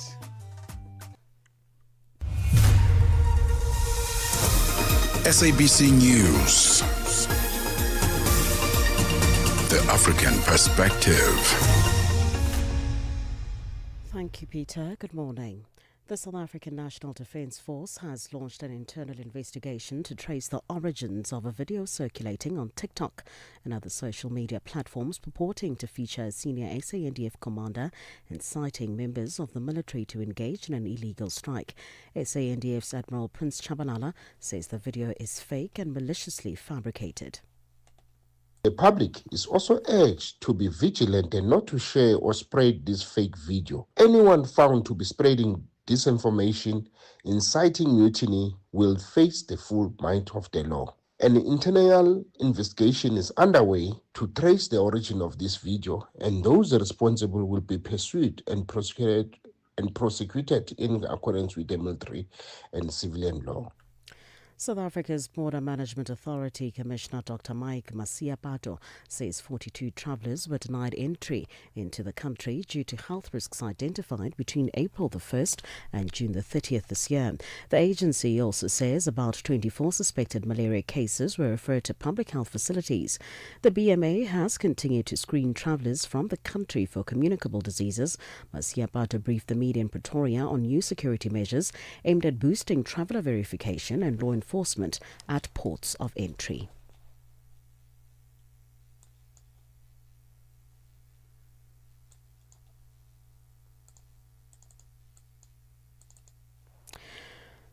Moving on to other news. The Premier of South Africa's Gauteng province, Panyaza Lesufi, has announced that they will conduct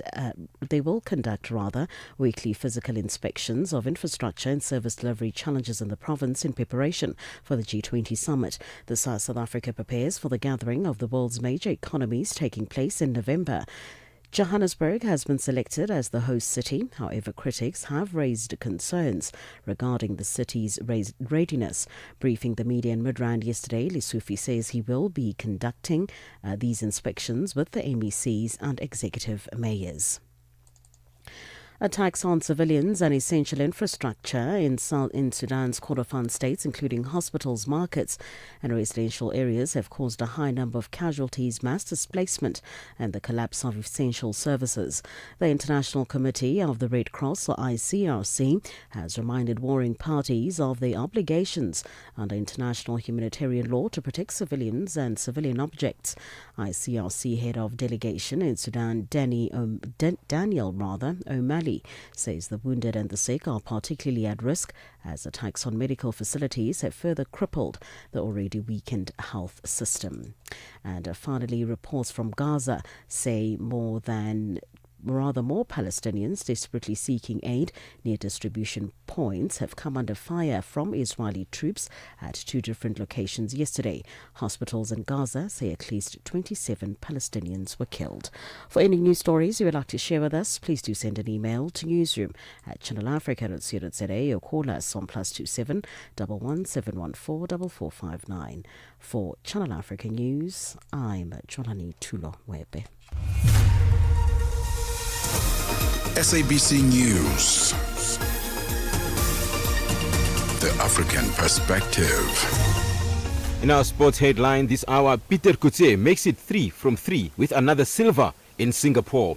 And Kenya's Christine Njoku delivers her country's success in Durban's 10-kilometer road race. I'll be back with these and other stories at the bottom of the hour. Get Channel Africa on DSTV Audio Bouquet. Channel 802. Got something to say? Are you passionate about issues that matter? Do you have a voice that deserves to be heard?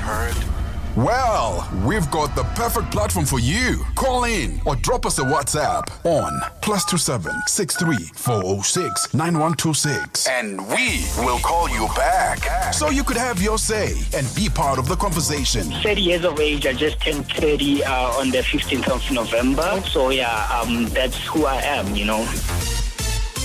It's not just talk. It's your chance to air your views. Share your opinion. Engage with the community that values your perspective. Follow us on our social media.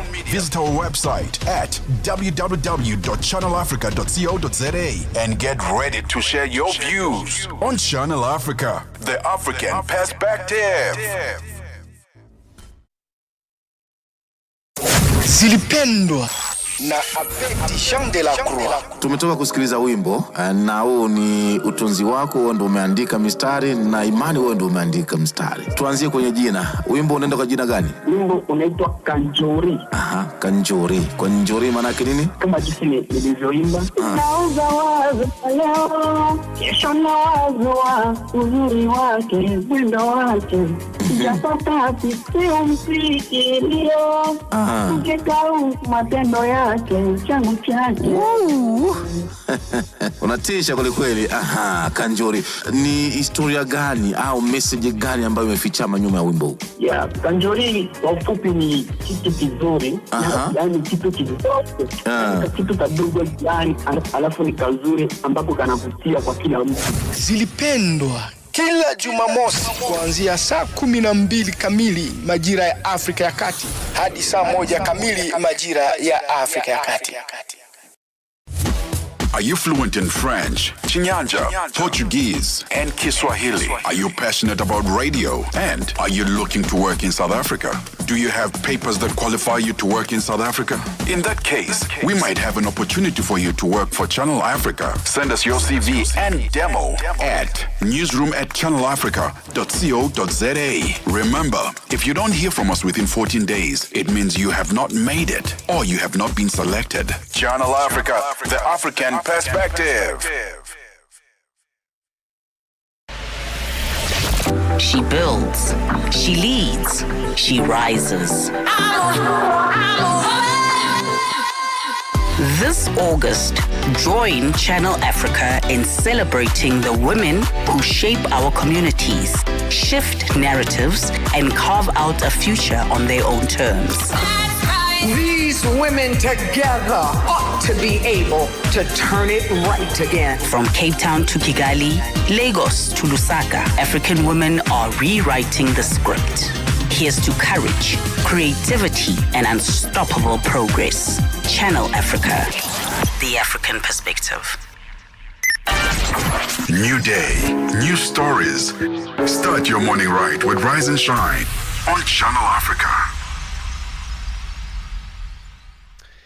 7 minutes past 8 Central African time, and we go to Angola now. The death toll has risen to 30, and more than 270 people have been injured in what has become one of Angola's most serious episodes of unrest in recent years.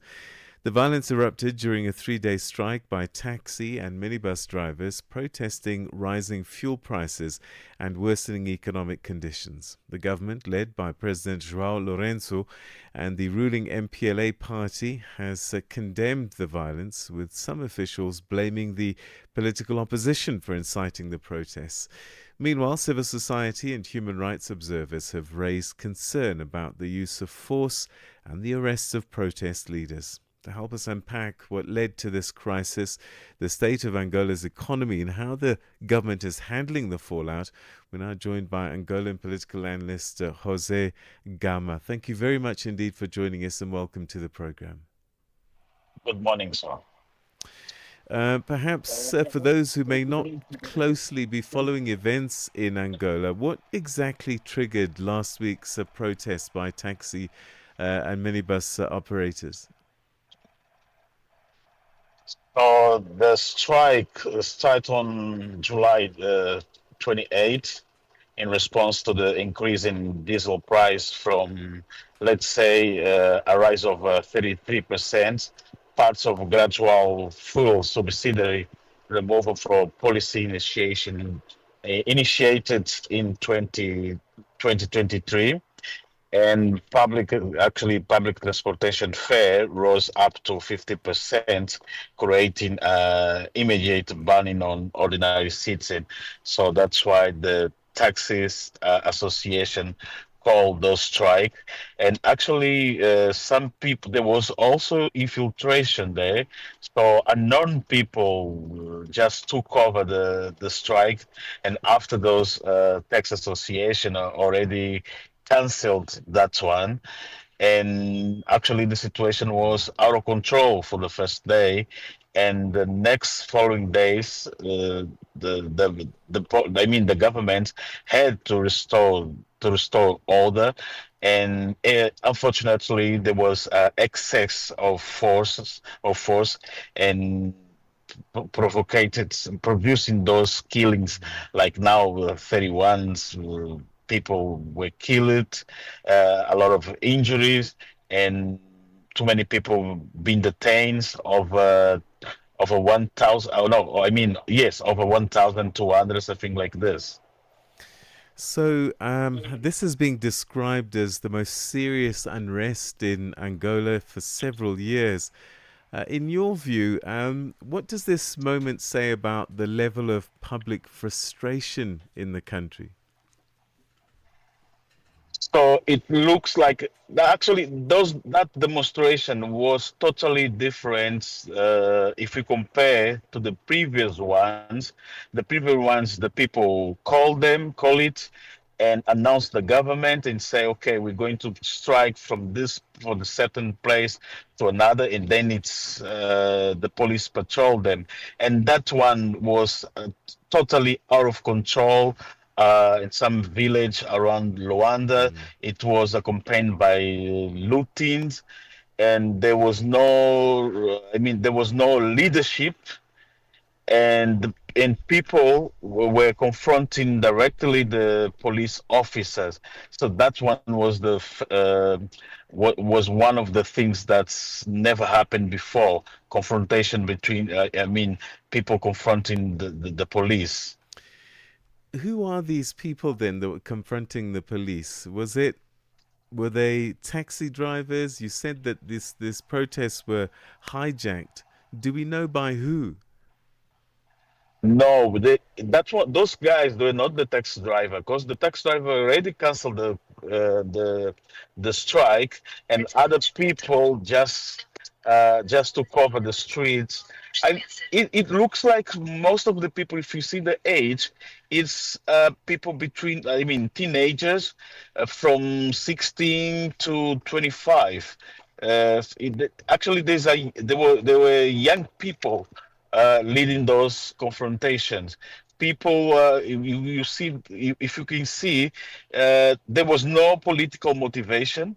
They just went to destroy the store, robbing and looting and robbing foods. They say they were hungry, they want to eat. They just, I mean, they so the activity was just concentrate on this.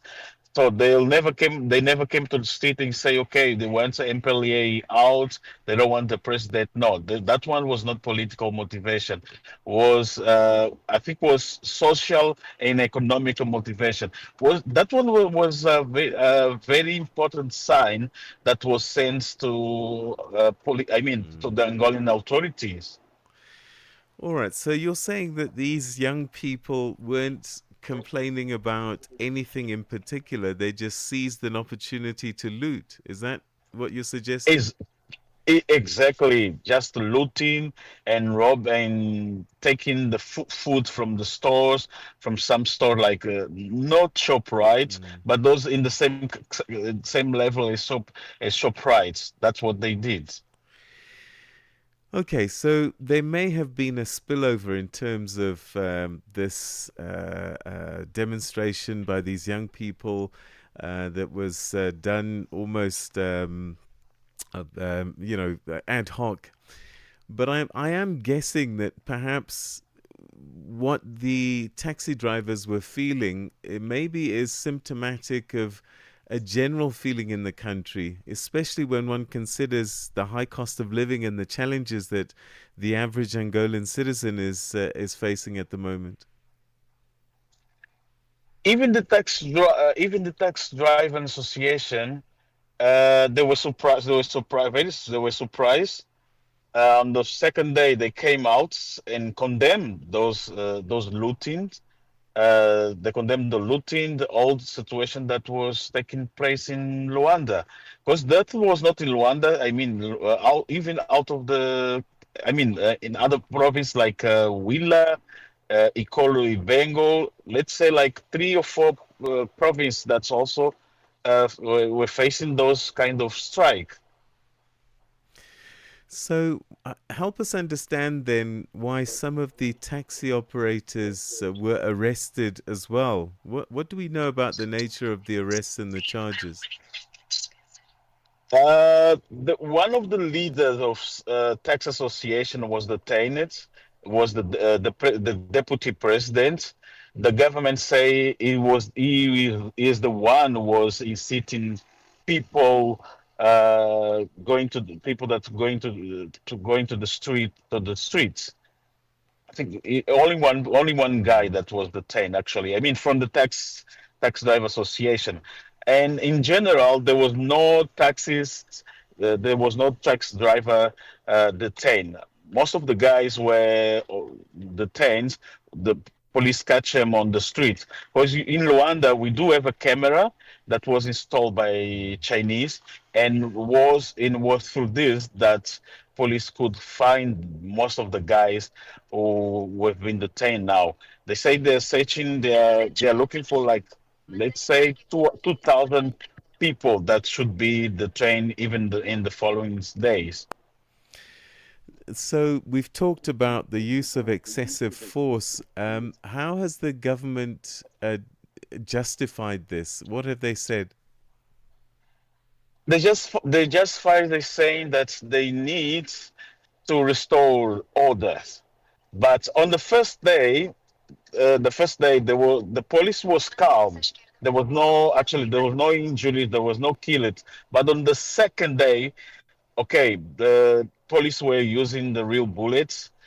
Police was shooting straight to the peoples, to the young guys.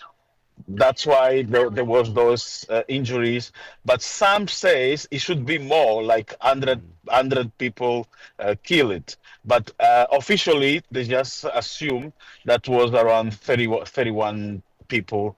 31 fatalities.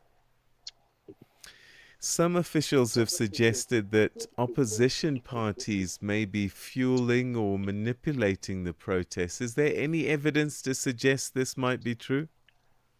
No, actually, there's no evidence that was political motivation or instigation from political party. The president also said that it was external forces and internal ones that were manipulating people. But actually, there was no evidence on that. Even the ruling party unit condemned those looting. Actually, most of society condemned the looting. Many people, no one agreed with that. Actually, the problem is that the government doesn't want to assume that the people are angry, the people are very sad with the government, and they just went to the street and looting the store and taking foods. So they don't want to assume that. Let's talk about the broader economic picture. I mean, these fuel price hikes have been cited as a trigger. You say that the young people took it upon themselves, but there was a movement by the taxi operators themselves. What was behind the increase in the fuel price? Actually, it looks like a cycle. If the full price increase, let's say the bread, the transport, everything increase. That's why people. That's why people. I mean, that's why the tax association called the strike the strike because the cost of life in Angola, especially, I mean, not in Angola in general, the cost of life was very high. Let's say like this, and people was in and those increase are taking. I mean, they occur like twice a year. We've been facing this since 2023, and the government says that's a recommendation for World Bank and those international associations, organizations that are assisting the government economy. And that was the first. I mean, this year I think that one was the first time, and even the end of the year they should increase again the price of the oil. So that's mean we'll expect probably more protests, more strikes, but not definitely on this level, right? That we faced. So, just how difficult is life for the average Angolan? It so actually what happened everything, the prices are rising, the price of food, but the salary is still the same. That's the main problem that people are facing. So a large proportion of Angola's population is young and they are the most unemployed. Do you think that this reflects a deeper generational frustration with the status quo, and that perhaps sparks this spontaneous action by young people? It does. Let's say like 60% of the young generation are unemployment. And you can see that it's almost the same rates as South Africa. So that's mean you do have a lot of people, a lot of young guys on the streets, a lot of guys that are not working. That's why they are available for those kind of activities. Do you think that this crisis could have long-term political consequences for the MPLA? Especially ahead of future elections? At the first phase, we're realizing that it could, but the response given by the government, the violence, the excess from the police officer, probably next time people will realize twice and not going to street. Otherwise, they're going to kill. But on another way, it was a very significant signal that was sent to the government that people they are not fearing the police, they are not fearing the bullets, they are ready to confront.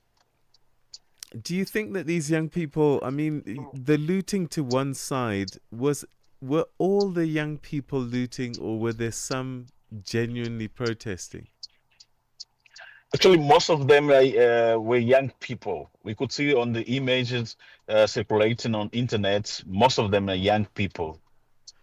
And were they all looting, or were there some that were just Yes, so they're protesting? looting, burning on the streets, blocking roads. That was the kind of activity they were doing. Do you think that we might see more unrest? Perhaps not looting, but now that there's been action on the streets, that people might be inspired to say, hang on, we can stand up to this government. We can stand up to these authorities. No, it won't happen. But definitely there will be more. No, there will not be more unrest because people now are fear. They're scared because the government, because of the response from the government. So we can expect more unrest, at least sooner. How has the media in Angola been covering these events? Is it easy as a journalist to cover these stories? Is the public getting access to reliable information? Yes, especially the private media, because we do have like two medias, the private one and the public one controlled by the government. The controlled by the governments, they just provide those information that the government wants the people get access. But the private one actually are reporting in the independent way, neutral. They're providing the proper information and for the people. Are the opposition political parties trying to get some political capital from this? Actually, not. No political party are taking are taking this for their side. Actually, not. The use of excessive force, I'm sure, must be a concern for civil society groups. Have they been coming forward? Yes. So, what society group calling is for independent, independent investigation and transparent. Because the president condemned the lootings. He blames the guys who went to the street, but now civil society and some NGO, they want a real and transparent investigation. We want to understand what happened, what actually happened, and how does it start. If there was instigation, who did that? So that's what they're calling from the civil society. Social media, tell us what's been going on there. Are there communications that are taking place, or just people commenting? That people are commenting their communication. There was no blockade actually, and the government also blamed the social media, saying that the guys from the external force use social media to instigate those guys. But if you see if you see the guys who did those lootings, it doesn't look like they're people that are using like smart cell phones and taking their times on social medias. I mean, it was just an excuse that the governments are using. All right. So, what steps do you think should be taken immediately to prevent further violence and to perhaps even rebuild trust between the state and its citizens? Well, actually, we don't think that's. I mean, according to the president's statements, it looks like if there will be more arrests, the police will still keep in using violence. At least the message was this. All right. So I know that we're stuck a little bit on the looting. I'm just wondering, if we take the looting to one side, are the conditions in Angola to such a degree that people might protest, people might go to the streets without looting?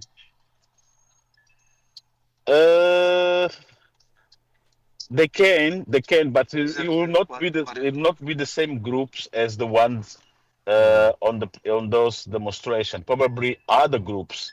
It can be another demonstration without looting. You don't think the authorities are concerned, especially when they consider what they've seen in Mozambique recently in terms of protests, that these things could escalate? It starts off as looting, and then people in general then say, this is our moment. Yes, at the first time they were. Since that happened in Mozambique, the Angolan authority also appealed in saying that what happened in Mozambique will never happen here. That's why last time when Venancio Mondlane was was banned to enter into Angola. Actually, they're looking. They're paying a very special attention on this. They don't want what happened to Mozambique to take place in Angola. How popular is the MPLA and Mr. Lourenço's government in Angola right now?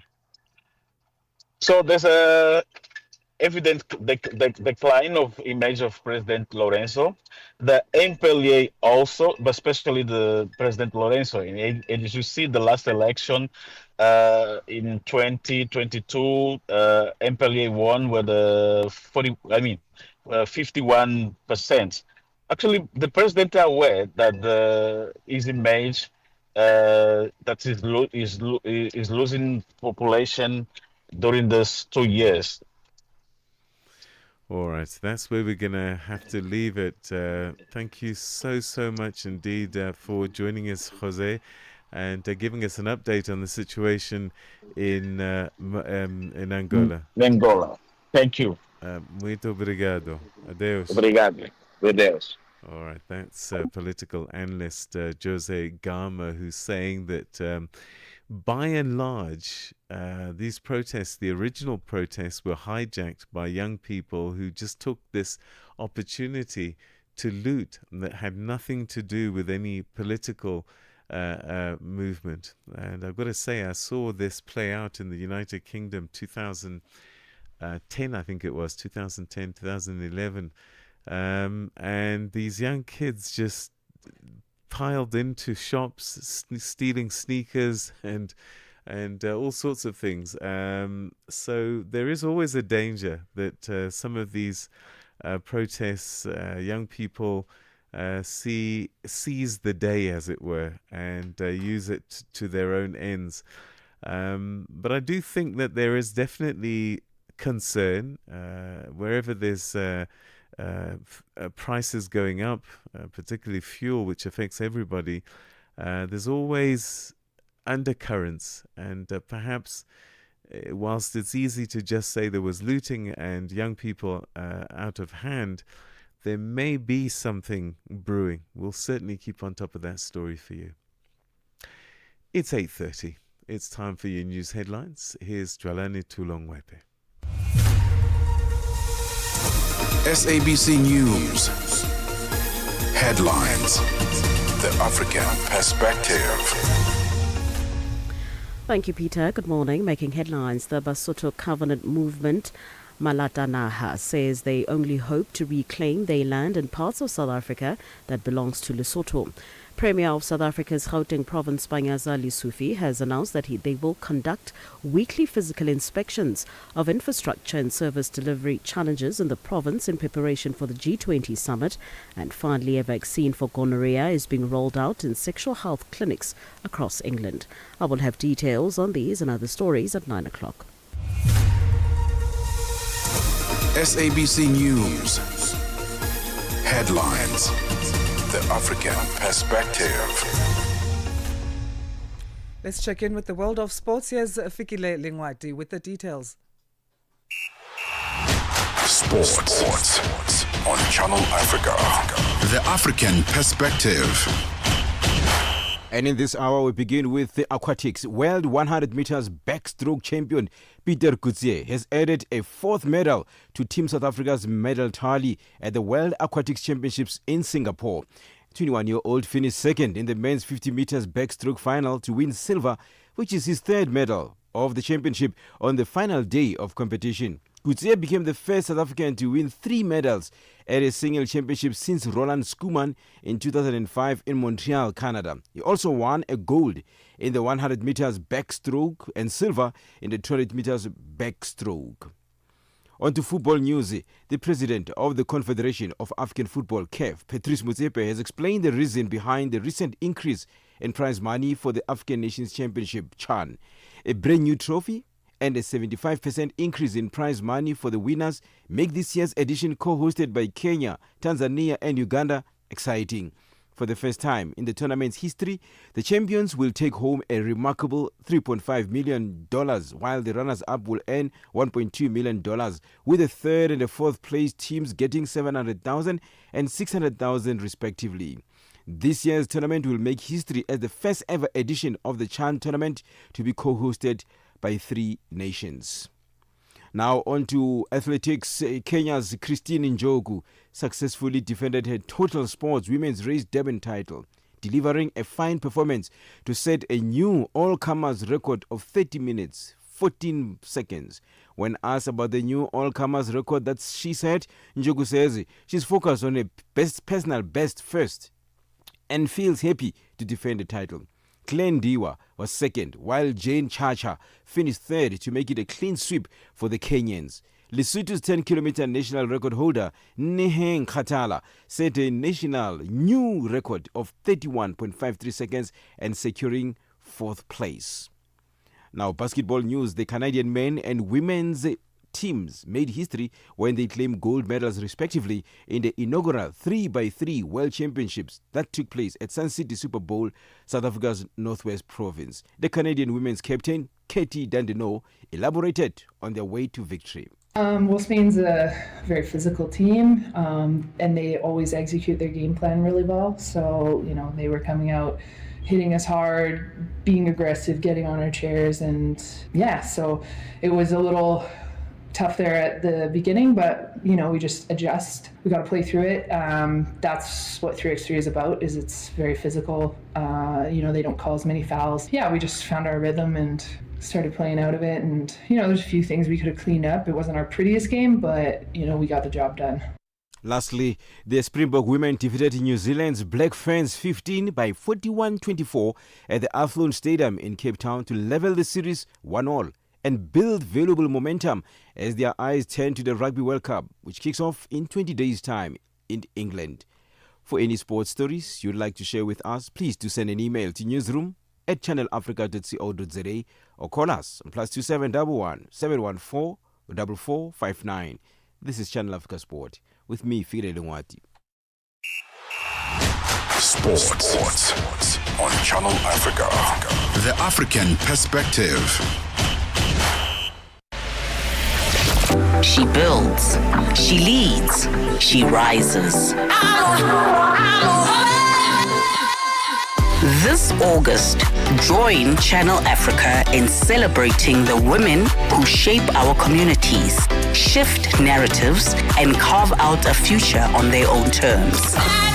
These women together ought to be able to turn it right again. From Cape Town to Kigali, Lagos to Lusaka, African women are rewriting the script. Here's to courage, creativity, and unstoppable progress. Channel Africa, the African perspective.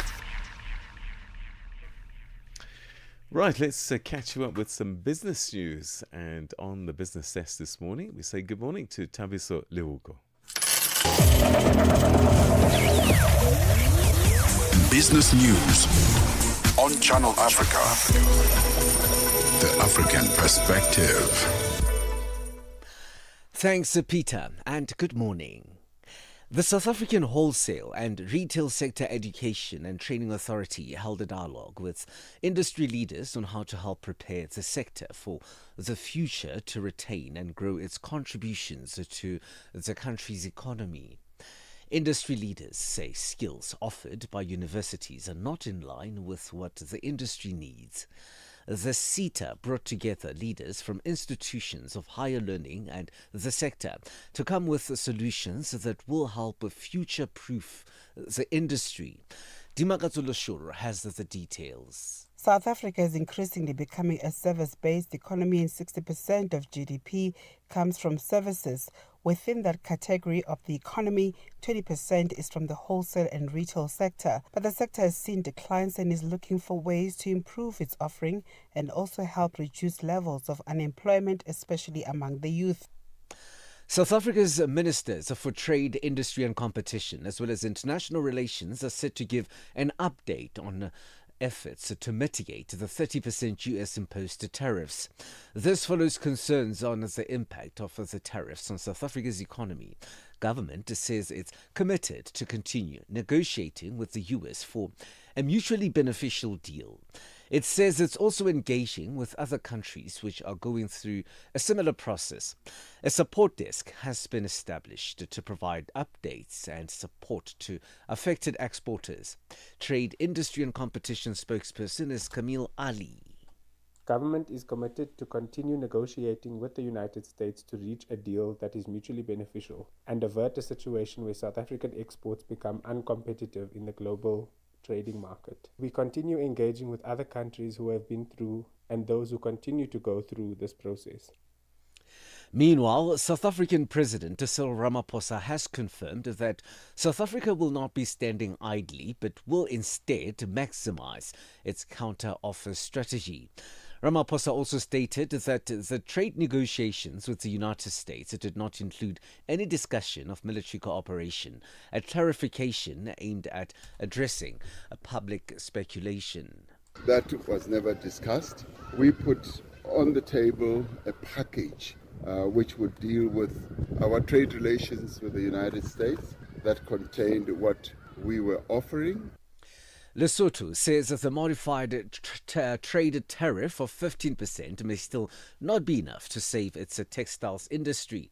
Trade Minister Mokgethi Shedile said this a day after US President Donald Trump lowered it from a devastating 50% rate he had threatened to implement earlier. In an executive order, Trump modified reciprocal tariff rates for dozens of countries, including Lesotho, which had been under threat of a 50% rate since April, the highest of any U.S. trading partner.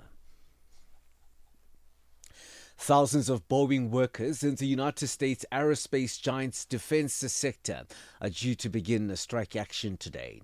It comes after union members rejected a revised proposal for new contracts following weeks of wrangling. The BBC's Tom Bailey reports. This latest industrial action to hit Boeing follows a vote by members of the International Association of Machinists and Aerospace Workers Union on Sunday to reject the company's latest offer on pay and work schedules. $1 in Nigeria is trading at 1,532 naira. Botswana 13.41. Kenya 128 shilling 521, and Zambia 22 kwacha 86. The BRICS countries in Brazil, the dollar will cost you 5.54. Russia 79 rubles 87. India 87 rupees 18. China 71.19, and in South Africa the dollar will cost you 18 rand 4 cents. $1 is trading at 75 pence to the British pound and 86 to the euro. Commodities markets, gold is trading at $3,356 and platinum $1,308 per ounce. Brent crude oil is at $69.47 a barrel. For any business stories you would like to share with us, please send us an email to newsroom@channelafrica.co.za or call us on +2711 714 4459. For Channel Africa Business in Johannesburg, I'm Tabisolo Huku.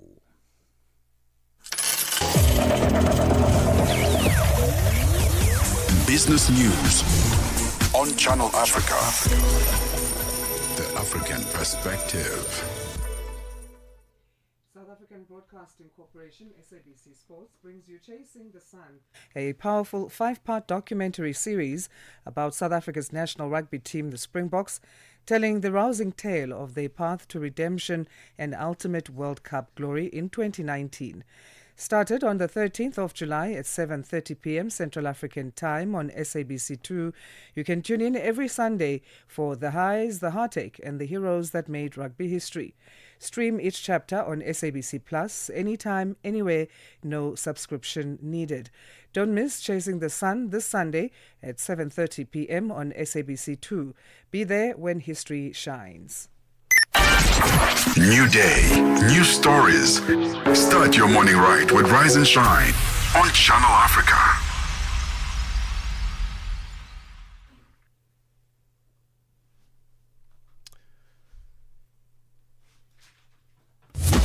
Are you fluent in French, Chinyanja, Portuguese, and Kiswahili? Are you passionate about radio? And are you looking to work in South Africa? Do you have papers that qualify you to work in South Africa? In that case, we might have an opportunity for you to work for Channel Africa. Send us your CV and demo at newsroom@channelafrica.co.za. Remember, if you don't hear from us within 14 days, it means you have not made it or you have not been selected. Channel Africa, the African Perspective. Nurses across Nigeria have suspended their 7-day warning strike after reaching an agreement with the government. Their union says they've been given clear timelines for improved pay, working conditions and recruitment, but they're not letting their guard down just yet. To unpack what's been agreed and what it all means on the ground, we're joined by Channel Africa's Nigeria correspondent, Jonathan James Liamong. Jonathan, how are you this Monday? Good morning, Asanda. I'm doing great and hoping your weekend was great as well. It was. Thank you very much. Let's talk about what pushed the nurses to go on strike in the first place. Basically, we can summarize it to say it was about salaries, emoluments, and conditions of service. And this they have been on for a while, trying to get the government to harmonize a couple of things that have to do with their professional path. One of the major ones was, say, for instance, they say at the moment when nurses attend training, they do not have a centralized system that deals with placement with respect to their professional learning, that is housemanship. So they insist that they want that to be the case so that they are sure that everyone is learning and the learning is standardized. But most importantly, they wanted certain increments in their overall salaries. They wanted some allowances introduced, allowances such as what they call suffering. Let me catch the word. It's like a suffering allowance, stuff that that takes cognizance of what they go through. One of the allowances also they wanted was retention allowance, given the fact that there has been a surge of a lot of nurses from Africa, of which Nigeria is not exempted, that have headed to a lot of countries in Europe, in Saudi Arabia. By the time in Saudi Arabia, they would come around and do major recruitment exercises where doctors and nurses would be on long queues, given the number of those who want to relocate. So the United States, the United Kingdom, we've seen a lot of Nigerian nurses head to those directions. So they say, for those of them who have chosen to stay, they need an allowance in respect of that to stem the outflow of personnel. So those were some of the core demands that they made. Sanda? So the strike is now suspended. What kind of deal did they reach with the government? So yes, they had the meeting, the last of the meetings they had with the Minister of Health, his counterpart in the Ministry of Labor and Productivity, as well as a representative from the Office of the Federal Civil Service, of the Head of Service. They agreed to and have acceded to the various demands that the EXCO of the Nursing and Midwives Association of Nigeria presented. One of the key formal agreements reached during the particular negotiations that they made were to state that they will harmonize the salary structures. They're going to, I think, receive about 20% of the total increase, and then they're going to ensure that a procedure is put in place to ensure that the placements that they demanded are put in place. But one of the things that has been different on this particular occasion, Asanda, is the fact that unlike what we see a lot of times with agreements that mostly the government does is to buy time. What we have seen in this occasion is that the government has already initiated the process to issue a white paper. They say that they hope that this agreement will be gathered within, I think, 3 or 4 weeks.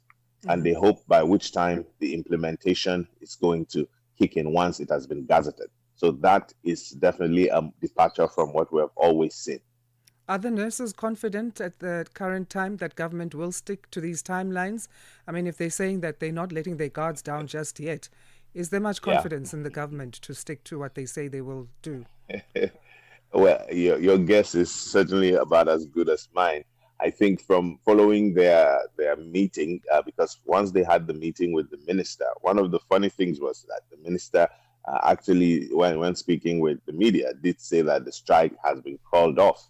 But immediately, the spokesperson of the Nursing and Midwife Association countered and said, no, the minister didn't call the strike, and he has no capacity to announce an end of the strike, and they had to convene a meeting of their own exco.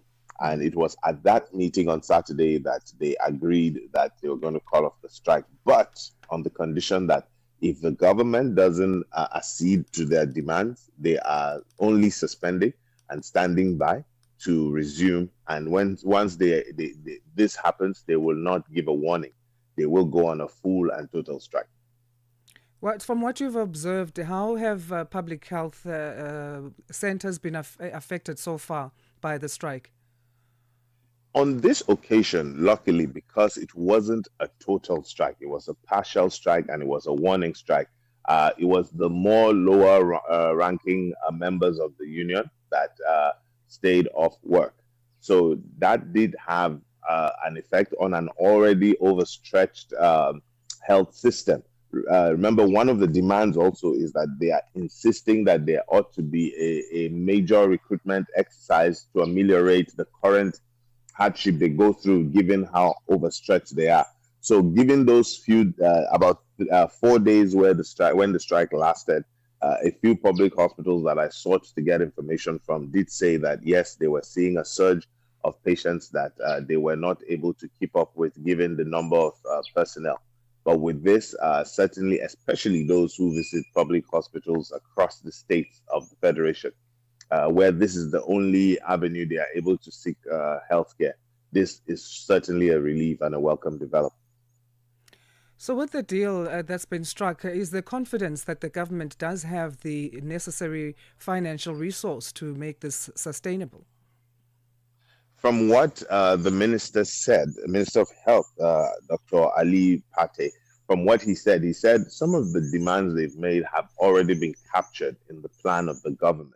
For instance, he said, as to recruitment, the government had factored that, and they had done a recruitment of about 1,400 nurses as at last year, and that they have plans to do another round of that. So that has been planned for, and that will be captured.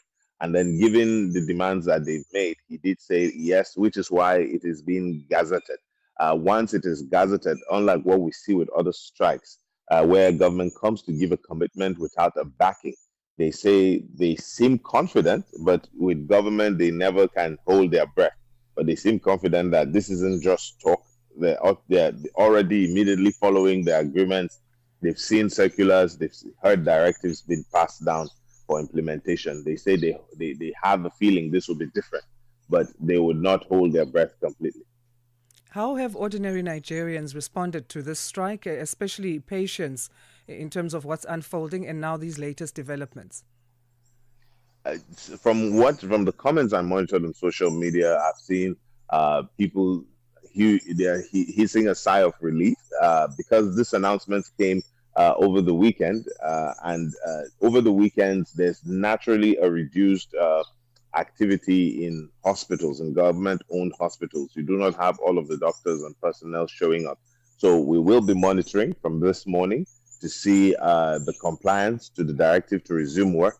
But certainly, given how much more affordable healthcare is in public or government-owned hospitals, this is certainly a relief to patients as they would spend less to get healthcare. Earlier in the year, we saw a strike by teachers in Nigeria, and one of the concerns there was that after government had made promises, they didn't stick to the timelines for those promises. Anything that's been said in terms of that, because then government had to go back and catch up on the promises that had failed, and things were not resolved in the timelines, but eventually it was. Are nurses maybe speaking about how they would be more patient, maybe as the same as the teachers, to see that government, if they fail this time around, they can be given another chance to catch up and meet their demands and timelines, especially for those demands? When in my interaction oftentimes with trade unionists, it appears this is always almost a cat and mouse scenario with the government that they always play, and it appears they are always ready. So what I've seen them do in recent times is to adopt strategies that will make government to respond, especially the timing when they call on these strikes, amongst other things. The case in point you're talking about is the case of I believe the case of the teacher strike in the Federal Capital Territory. That has been one of the most embarrassing scenarios that the government has had to deal with, because it is having a lot of multi-layered situation whereby primary health care, for instance, is in the care or is in the purview of the local government authorities. But the Federal Capital Territory is a little bit different from what you have with the states. While the Minister of the Federal Capital Territory claims the monies had been released at the time, the council chairman were reluctant to pay. They said they didn't have the money. It was back and forth. But as it stands, that seems to have been sorted to a large extent. But with the case of the nurses, I think their union is a lot more stronger. Their union is a lot more organized, and the impact of their own strike actions are oftentimes a lot more devastating. So it gets to have even public outcry come in. The shameful part of the primary school strike that many people argue made it not to have a lot of impact is because a lot of Nigerians who would ordinarily speak up and have all the hues and cries, one of the studies that was conducted then revealed that a lot of their children do not go to public government-owned public schools. And because of that, there was an unnerving silence in terms of putting pressure on the government. But with medical care, there is a huge number of Nigerians that visit because it spreads across from primary healthcare to tertiary healthcare in teaching hospitals and all that you can imagine. So many believe that the government itself would not want to be seen messing around with this at the eve of the beginning of the next political dispensation. Those nurses who participated in the strike, will there be any consequences or punishment for them? Has that been discussed? Yes, Asanda, that is one of the conditions that the nurses gave to call off the strike, saying that no single member of theirs will suffer retribution for participating in the strike whatsoever. And the government signed and agreed to that. And we've seen scenarios where members have suffered punitive measures, and that has resulted into a total grounding of work. So I believe the government is wiser this time, and it will certainly not come in from that direction. All right, let's leave it there then. Thank you so much again for your time, Jonathan. Have a great rest of your day. Thank you, Asanda. You too. Have a great week. Great. Jonathan James Liamgon, Channel Africa's Nigeria correspondent, talking to us about the latest as far as that strike by nurses from public health facilities is concerned. Coming up after Rise and Shine is On the Move with Benjamin Mushatama and Palisa Tao. Palisa joining us now to tell us what to expect on this Monday, the 4th of August. Good morning. Good morning. How are you? Good, thanks. How are you? Doing good, thank you. Okay, hang on. I think I'm in the wrong mic. Are you in the wrong mic? Now, We need to see you on live stream as well. I am over here. Can you hear me?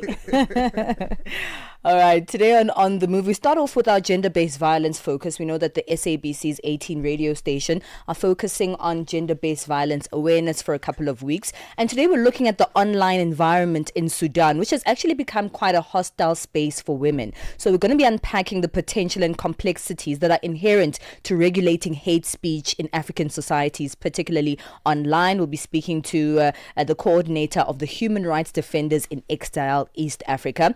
And then we move on into the second hour. That's our African View debate that takes place every Monday on The Move. And today's debate is, should social media be age restricted? Okay.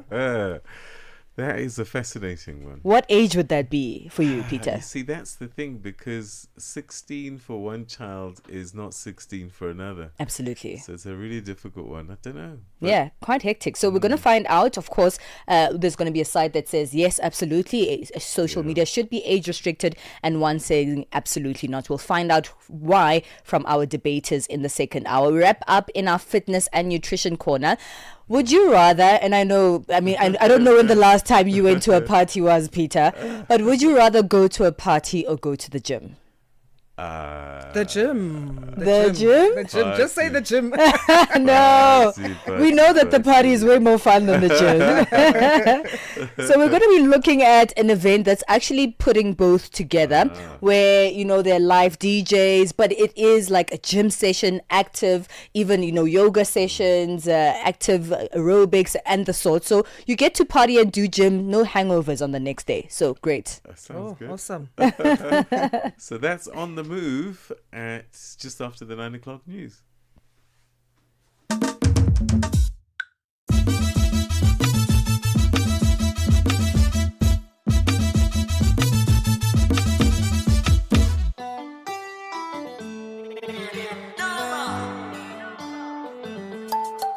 And that's how we come to the end of today's edition of Rise and Shine. Thanks so much indeed for tuning in.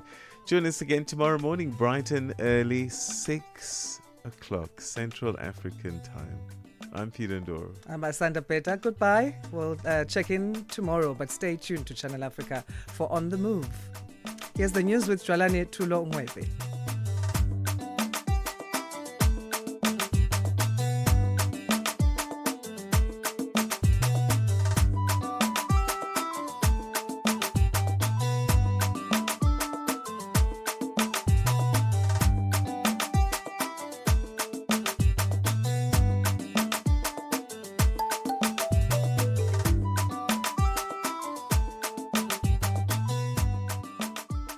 Download the SABC app and take Channel Africa with you everywhere you go. SABC News. The African Perspective. Top stories. A Sawa Basotho movement seeks to reclaim land in South Africa, and vaccine for gonorrhea is being rolled out in England. Good morning. The Basotho Covenant movement, Malata Naha, says they only hope to reclaim their land and parts of South Africa that belongs to Lesotho. Last month, Lesotho security chiefs claimed the group is recruiting and training Basotho youths for terrorism purposes. The group spokesperson, Abdul Malik Molapo, is denying allegations of setting up illegal military training camps in South Africa. Our main objective is purely to reclaim the land which, according to the UN resolutions, have been granted to Basotho indigenous citizens. What is really happening is that our leader, Dr. Tsepo Polo, who is now being unlawfully incarcerated, went to the United Nations to submit a petition which suggested that there should be a special committee to be set up and then implement the process of the handing over of the land. But now, all of a sudden, he was arrested. The South African National Defence Force, or SANDF, has launched an internal investigation to trace the origins of a video circulating on TikTok and other social media platforms purporting to feature a senior SANDF commander inciting members of the military to engage in an illegal strike.